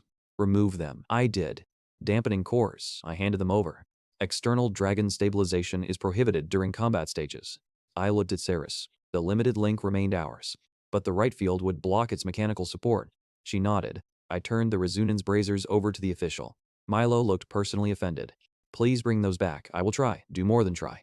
The royal field gates began opening. The sound reached us before the light did. Dragon wings, shield strikes, and thousands of voices layered together. This was no academy test hidden behind glass. Every later argument would have to survive what happened next in public. Outside, the crowd was already reacting to Saris walking beside me again. A few academy students who had watched the early Dragon Realm footage through record crystals started whispering about the queen choosing the same strange human twice. The fantasy promise had survived the whole story because the strongest woman kept making the choice herself. An official returned my claimant badge and replaced it with a blank crown token. No title until the field gives you one. I shut my hand around it. That was fair. Behind me, Mara checked the last control record. Milo checked the equipment table as if the officials might steal his bracers. Saris stayed where she was. No dramatic promise, no request that I win for her. That made the choice feel cleaner. Noise rolled in from the kingdom outside. Thousands of people, dragons, nobles, crown officials. Astra. Look in. Everything the story had been moving toward sat beyond those doors. Saris stopped beside me. You do not need me to pass, no. Her smile returned. Good. She stepped back. Then pass. I walked through the opening without the tools that carried me here. The royal field was opening, and this time I was licensed to enter it. The crown right took away every excuse before it gave me a target. No bracers, no dampening cores, no queen stabilization, no academy walls, just me. First stage opened, a narrow field, 10 suspended markers, 1 moving target. The crown had reproduced every visual language of my failures. Protected lines, witness seats near enough to matter, a target that punished spill harder than weak impact. The difference was that nobody needed to explain the lesson anymore. The official read the condition. Complete the precision path without touching the red boundary. Simple. That usually meant dangerous. The first marker moved. I released, stopped, reset, 3-beat. Second marker, dead stop. Third, split limb. The field sped up. 2 markers began moving against each other. The third dropped behind me while a false pressure pulse tried to trigger an early stop. Bond resonance sight separated intent from noise. I kept self-anchor closed inside my body. No Cirrus, no hardware, no hidden support. By the 6th marker, the crowd had stopped cheering and started watching. That was better. The 9th marker crossed behind me. I compressed a tiny release into 2 fingers. Touch, no spill. The 10th dropped. I stopped on the final line. The board flashed. Stage 1 was pass. The board did not pause long enough for celebration. That pacing was deliberate. The crown wanted to know whether success made a claimant careless. I reset my breathing before the applause finished. The second stage opened immediately. Mara had warned me. The crown did not care whether I could repeat a training room technique. It wanted everything at once. 3 attack constructs activated. 1 tested stopping, 1 tested movement, 1 tested sustained circulation. The old version of me would have answered all 3 with more power. I answered each with the thing built for it. First strike, dead stop. Second, split limb. Third, dragon lung. The moving construct tried to force me across the boundary. Ara Kumprashun narrowed my response until the pressure stayed inside 1 lane. My ribs burned. The field sensors climbed. Control stability reached 94%, 96%, 98%. The construct synchronized. All 3 attacked. 1 drove force toward the same side where the royal crest had once broken. Another forced a breathing interruption like the Precision un Quolu fire. The third attacked the stopping leg Lucan had targeted in the suppressed duel. The crown right was not inventing a new problem. It was asking whether the old one still owned me. I felt the human body under the dragon strings complain. Not fail, complain. I let it. Self-anchor held, 3-beat reset, compressed release, stop. The final construct shattered. Nothing behind it moved. The field board turned gold. Crown combat stage was pass. The constructs shut down 1 at a time. No damaged boundary, no broken witness shield, no emergency correction from Saris. The same public geometry that once proved I was unsafe now proved the opposite. Controlled release was certified at 65%. Safe release cap increased to 65%. The kingdom reacted. Not because 65 was the largest number they had seen, because every person in the stands remembered the cracked crown crest. This time, the royal field was untouched. The walk to the platform was long enough for the final combat score to remain visible over the field. 65%, 0 boundary spill, no external dragon stabilization. The number followed me toward the title, but it did not become the title. Crown Guardian was not a damage rank. It was the authority granted after every earlier restraint survived public proof. The officials brought me to the central recognition platform. The path crossed the exact section of royal stone repaired after my first failure. I could still see the seam where the old boundary had cracked. The crown had not replaced it perfectly. Good. The scar belonged in the payoff image too. I stepped over it without damaging anything. Then the recognition platform opened. King Orin stood above it. Mara and Milo waited at the side. Saris entered from the opposite gate. No restraint, no ownership line, no command. She walked to me because she wanted to. The registrar read the qualification chain. Precision certification. Passed. Frontier hunt. Passed. Fortress defense. Passed. Broil registration. Passed. Crown right combat. Passed. Before the seal touched me, the recognition platform replayed the final receipts in silence. The cracked crest from failure A, the suppressed duel with no spill, the zero anchor record after failure B, the fortress evacuation count, Saris's non-transferable registration, not a recap in narration, evidence around the field. The crown was showing the kingdom why the title existed. The crown seal descended. Every prior record populated around it for one brief moment. Failure, suppression, qualifier, hunt, defense, registration. The title was not replacing those events. It was being built from them. Kale Vaxon. I looked up, recognized as Crown Guardian. The title hit the field harder than any attack. Crown Guardian was confirmed. The crowd erupted. The reaction did not come from one faction. Dragon World Records had followed me home. Academy students shouted from one side. Fortress soldiers struck shields from another. Nobles who had watched me fail the first control test were now on their feet. Milo was screaming something about the bracers not getting credit. Mara looked almost satisfied, which for her was celebration. I looked toward Lucan. He stood under guard near the dragon platform, Astra beside him. His face was empty. Saris stepped to my side. Not behind me, at my side. Her royal pressure opened. Every dragon on the field felt it. One by one, heads lowered. Wings folded, bodies lowered. The sound moved through the arena like a wave. Dozens, then hundreds. Every bonded dragon, every royal dragon, every visiting dragon. Astra remained standing. Lucan's eyes widened. He raised his marked hand. Astra, Astra. The mark flashed. Stand. She was already standing. He realized what he meant too late. Saris's pressure reached her. Astra looked at me, then at Saris. The forced mark on her neck burned. The voluntary countermark beneath it answered. Astra lowered her head. Lucan went white. No. He forced the mark. Stand. Astra lowered her head further. The entire kingdom saw it. The legendary dragon he stole, lowering her head beside every other dragon. The court mage who had whispered that Saris crossed worlds for me during my return covered her mouth. The fortress commander lowered his head. The academy board members stood, not because Saris forced humans to lower their heads, because the image finally made the argument impossible to hide. Forced ownership was standing alone. Voluntary authority had filled the field. Not to his command, to the queen who chose the brother he betrayed. Lucan shouted again. Astra, stand. Nothing. Every dragon on the field kept their heads lowered. Lucan was the only person still upright inside the hierarchy he thought he owned. I did not smile at him. I did not need to. The image was enough. Saris looked at me. The same woman who had first been curious about the strange human with too much power now stood beside me before the kingdom. Chosen, recognized, free. King Orin raised his hand. The noise slowly died. Crown Guardian Kale Vaxon. The title became official. The royal field opened, and I entered it as Crown Guardian. My original goal was done. I had returned. I had removed Lucan from the succession. I had earned the field. I had stood beside the Dragon Queen while every dragon lowered its head. Then Lucan cut his palm. Again, I saw the blood before anyone understood. He pressed his bleeding palm against the forced mark. The line between him and Astra turned black. Gold. Black. Astra screamed. The foreign pressure I had felt 3 times before answered from the other side. Lucan smiled with tears in his eyes. You think I lost? The black line crawled backward into his arm. His smile changed, not because he wanted it to. Something else smiled with his mouth. The black mark reached Lucan's shoulder before the first guard touched him. He threw the guard across the field, not with his own strength. I knew what Dragon Force felt like. This was wrong. Lucan stared at his hand. Then laughed. I knew it. The black-red power crawled up his neck. I knew the pact would answer. Astra backed away from him. The force line would not let her go far. Saris stepped in front of me. Kale, I feel it.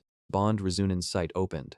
The same foreign pressure I had tracked through the sample, the same pulse Milo blocked at Frontier Hunt, the same cold presence hiding behind Lucan's stolen authority, only now the door was open. A status line appeared. Foreign entity was manifesting. The system identified the entity as Door Reader. Lucan raised both hands. Dia! Obey me. The thing inside him laughed, using his voice. Then another voice underneath it. You opened. Lucan froze. I called you. You opened. I gave you blood. You gave me a door. The black mark spread across his chest. His body arched. The royal field cracked. The first black pulse ran through every forced bond on the eastern side of the arena. 3 dragons convulsed. One handler lost control completely. Another dragon tore its own restraint post from the stone, trying to escape a command that was no longer entirely human. The kingdom had just watched voluntary authority win. Now Door Eater was proving why forced authority had always been a vulnerability. Dragons panicked. The lowered formation broke in an instant. One bonded dragon tore free of its handler. Another collapsed when the black pulse crossed its mark. The kingdom had just watched voluntary authority win. Now every forced channel on the field was becoming a handle for the thing Lucan invited. That was the larger threat, not one possessed prince, a network of doors. A shockwave hit the lower stands. Royal guards tried to form a wall and immediately discovered the black resonance could jump through ordinary formation lines. Battlefield had changed faster than doctrine could. Sayrus moved. Her wings opened across the civilian section. Royal pressure hardened into a shield. The limited link between us distorted, not broken. Unreliable.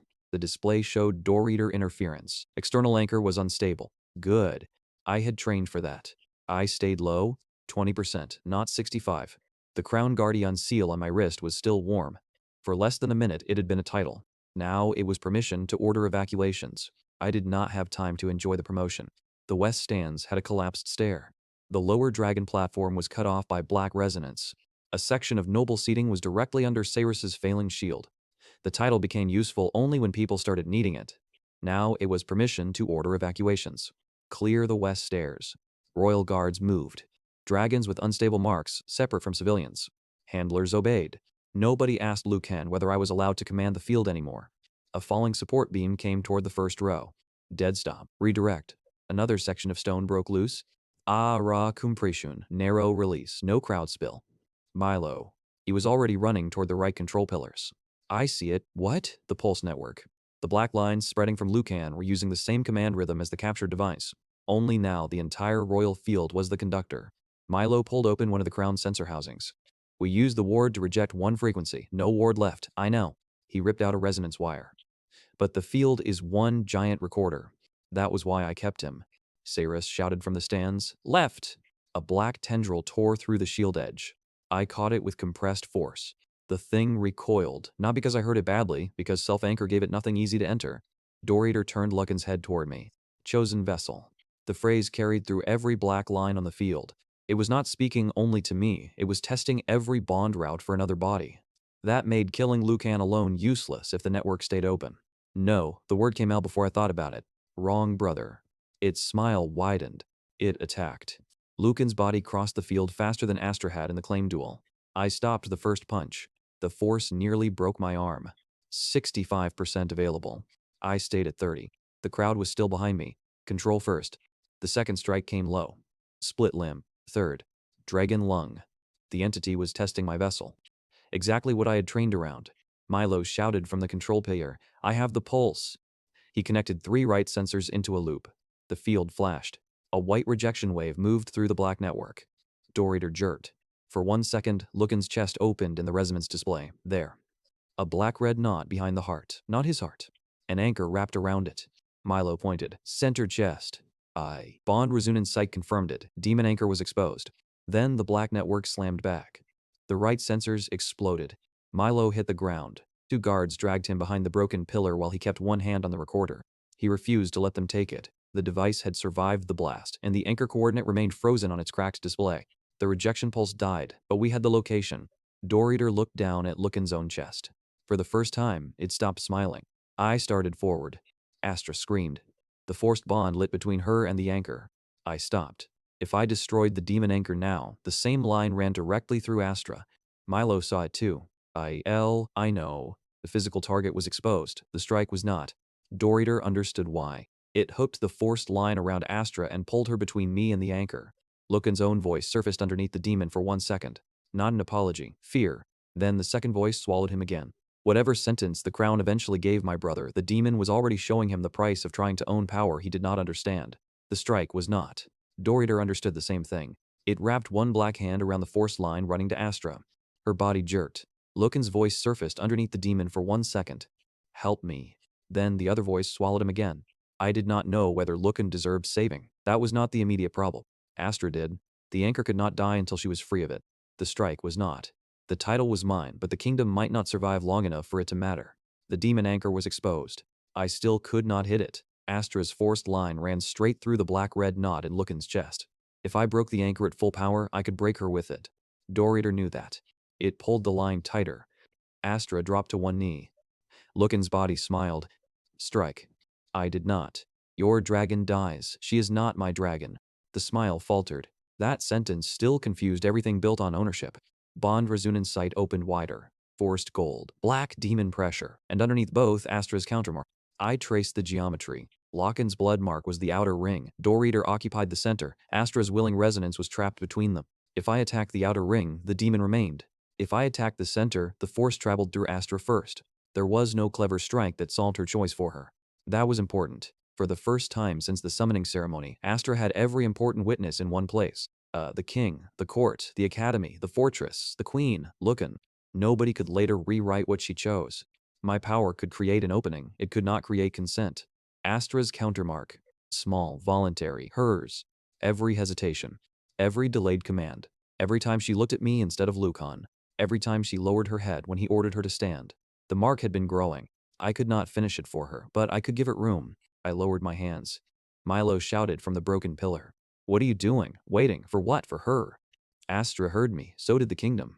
No hidden command. No secret signal. Just space. Astra looked at me. Lucan's mouth opened. Astra, attack him. The force line burned. She shook. One wing opened. I did not move. Cyrus shouted from the stands. Kale, I know. Astra's claws lifted. The force mark dragged her shoulder forward. Her countermark dragged the other way. For several seconds, the entire original betrayal existed visibly on her body, command against choice. Then stopped. Door-Eater forced harder. The gold mark cracked.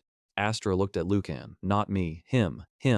For the first time, her voice came out clearly. No, the royal field heard it. The countermark exploded. Gold-black chains shattered away from her neck. The original gold mark Lucan stole did not transfer back to me, it simply broke. That mattered too. No system window offered me Astra as a reward. No crown official announced a transfer. No replacement bond appeared. Freedom was not a handoff. It was the absence of someone else's claim. Forced authority was broken. Voluntary countermark was complete. Lucan screamed. Door-Eater screamed through him, not the same sound. The black route snapped. For one heartbeat, the anchor inside Lucan was completely exposed. Then the sky tore open. Realm shear. A black rift split above the field. Wind reversed, stone lifted. The Door-Eater had lost its clean bond path, so it started opening the realm itself. Ceres's civilian shield flickered. She could leave, I knew it. The legal mark between us was non-transferable. Her choice remained intact. She could shut the anchor and preserve herself. For a moment, she stayed above the field. I did not call her, did not reach, did not ask. Then she folded her wings and landed beside me. Her decision. Open your hand. I did. She took it. The old limit is gone, she said. Cyrus, I know what happened last time. That is why this is my choice. The mark opened. The pain memory from the bond relay hit both of us through the connection. Neither of us pretended the risk had disappeared. That was what made the choice meaningful. Not limited now. Not because I pulled, because she pushed her side of the door open. Bond state was voluntary. Final risk anchor was accepted. Self-anchor was primary. That last line mattered most. I was not standing because of her. I was standing with her. Milo dragged himself up beside the broken control pillar.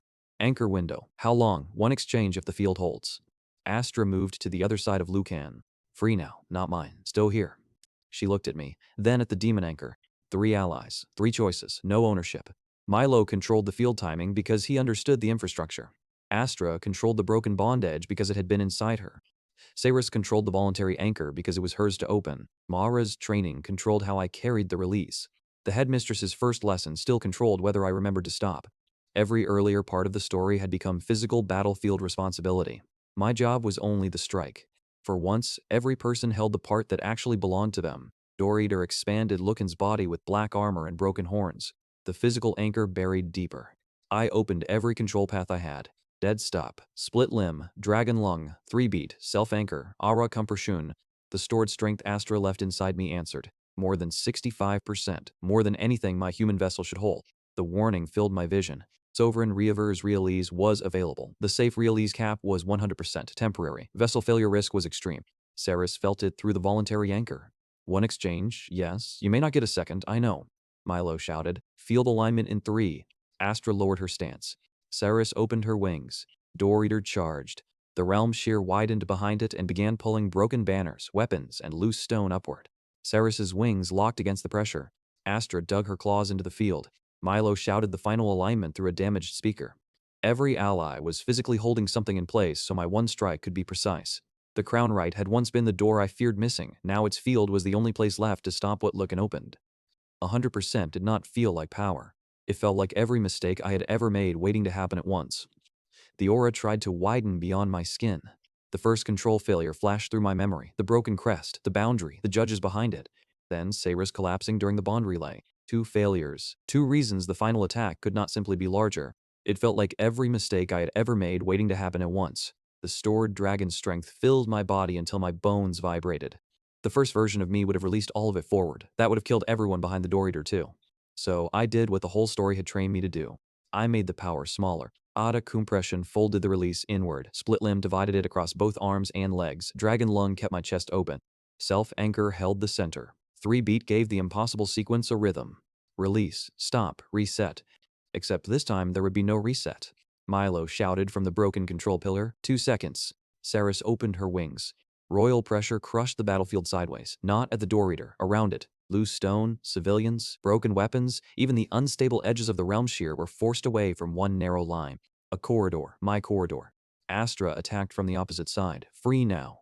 Her claws hit Lucan's black armor and dragged the demon anchor half a hand outward. Door Eater roared. The sound came from everywhere. You are human, yes. The thing inside Lucan struck. I met the punch. Dead stop. At 100%, stopping it felt like catching a collapsing tower inside my ribs. Blood filled my mouth. My feet did not move. Milo screamed, "Now!" Astra pulled. Saris compressed the field. The black-red anchor opened. One target. No crowd behind it. No Astra inside the line. No excuse. I moved. Not with the largest punch I had ever thrown. With the cleanest. All of Astra's stored strength narrowed into one point. My fist hit the demon anchor through Lucan's chest armor without touching his heart. For one instant, nothing happened. Then the black-red knot cracked. Door Eater screamed. The realm rift above us convulsed. I felt the 100% release trying to explode outward. No, I shut it. Every control technique locked at once. The blast collapsed inward through the anchor instead of across the royal field. The black knot shattered. Door Eater tore out of Lucan as a huge shadow with a mouth where its chest should have been. Not fully alive, not fully here. The creature grabbed the edges of the realm shear with both arms and tried to pull itself back into the world after the anchor shattered. That gave it shape. For the first time, the kingdom saw the thing Lucan had been bargaining with instead of only its effects. Not fully alive, not fully here. Saris's pressure pinned it in the corridor. Astra hit it from behind. I had no second 100% strike. Milo's timing gave me one more ordinary opening. 65%, that was enough. I compressed, stepped, and drove the remaining shadow into the collapsing realm shear. The rift snapped shut around it. For 1 second, the field pulled inward hard enough to lift me off my feet. Saris caught the edge of my coat. Astra anchored the opposite side with both claws buried in stone. Then the pressure vanished. Silence. Door Eater disappeared. The black lines across every remaining force bond faded with it. For the first time since the takeover began, the dragons on the field moved without a second rhythm underneath their own. Lucan hit the ground. The system lines vanished. The safe release cap was 100%, ended. Vessel strain was critical. I dropped to one knee. Saris reached me first. This time, when she caught my arm, I did not pull from the link. I let her hold me. Different thing. Astra stood over Lucan. Free. She could have killed him. She did not. That mattered too. The kingdom stayed quiet until the healers confirmed the field was stable. Only then did the judges move. Fight first, judgment second. King Orin came down from the royal platform. He looked at Lucan. His oldest son was alive, barely. No black mark remained. No air mark either. The evidence was everywhere. Blood ritual record from the right field, Astra's forced command history, the external command path, the demon resonance sample, the captured device, the living attacker. Loken's own pact activation in front of the kingdom. The crown did not need me to explain what happened. It needed to record what everyone had already seen. The chief judge read the charges. Forbidden blood bond theft. Loken did not answer. Fraudulent succession claim. Nothing. Unauthorized demon pact. His eyes opened slightly. Treason through hostile realm access. That one made the crowd react. The judge looked at Astra. Do you claim Prince Lucan as your chosen partner? Astra's answer was simple. No. One word ended more arguments than 100 court speeches. The judge looked at Saris. Do you recognize Kale Baxon as your chosen partner? Yes. No hesitation. No ceremony beyond the question. The answer that mattered had already been given repeatedly through action. Is that bond transferable? No. Can the crown command you through him? No. The judge nodded. The final order entered the record. Voluntary royal partnership was confirmed. The bond was non-transferable. Forced bond claim was void. Crown Guardian status was affirmed. Loken lost every status gained through the theft. Not because I demanded it, because the thing he stole finally had a voice in the record. King Oren did not defer the sentence. The crown had the theft record, the forced command history, the pact activation, the living witnesses, and the demon manifestation in front of the kingdom. Loken Boxen was stripped permanently of royal succession, dragon command rights, and noble military authority. For forbidden bond theft and treasonous realm access, he was sentenced to life imprisonment under crown null seal, with no right to form or receive another dragon bond. No execution on the field, no sequel-dependent uncertainty, no revenge speech. He had stolen one bond because he could not accept being second. Then he signed away his entire body trying to keep it. That was enough. Milo limped over carrying the remains of the right control panel. Good news. I looked at the smoking metal. That does not look like good news. The field recorder survived. Useful. And your bracers survived. Better. Cyrus looked at him. You ranked the bracers above the kingdom record. They took longer to repair. Fair. The next hours became recovery. The royal field looked worse in daylight after the realm shear shut. Broken stands, burned sensor pillars, dragons refusing old handlers, healers moving through sections that had been ceremonial seating an hour earlier. Victory had not reset the world, it had only made the next repair possible. The corrupted dragons from the frontier route were reclassified for treatment instead of automatic culling. The Crown opened review of forced bond law. House Aurel withdrew 3 custody clauses before anyone asked them to. Mara began writing a certification standard based on voluntary stabilization and independent control, not because the world became good overnight, because enough people had seen the old system fail in public. Astra remained at the edge of the royal field, free to leave. Eventually, she approached me. I did not reach for her. She touched her forehead briefly to mine, then stepped back. Not a new bond, not yet, choice. Cyrus watched. You handled that well. I am learning. You say that too. Milo groaned. Please do not start flirting while I am carrying broken infrastructure. Cyrus looked at me. Is he always this disrespectful? Yes, keep him. I plan to. For the first time since the summoning ceremony, the future in front of me did not belong to Lucan's theft. It belonged to whatever came next. That was when the inverted mark on my wrist warmed. Not Cyrus, not Astra, something else. A thin line of light opened in the air above the ruined crown field. The shape was wrong for Velora, wrong for the human realm. Cyrus stopped smiling. I looked at her. You recognize it? No. That answer was the only warning I needed. The light pulsed once, a reverse summon request. From somewhere even the Dragon Queen did not know.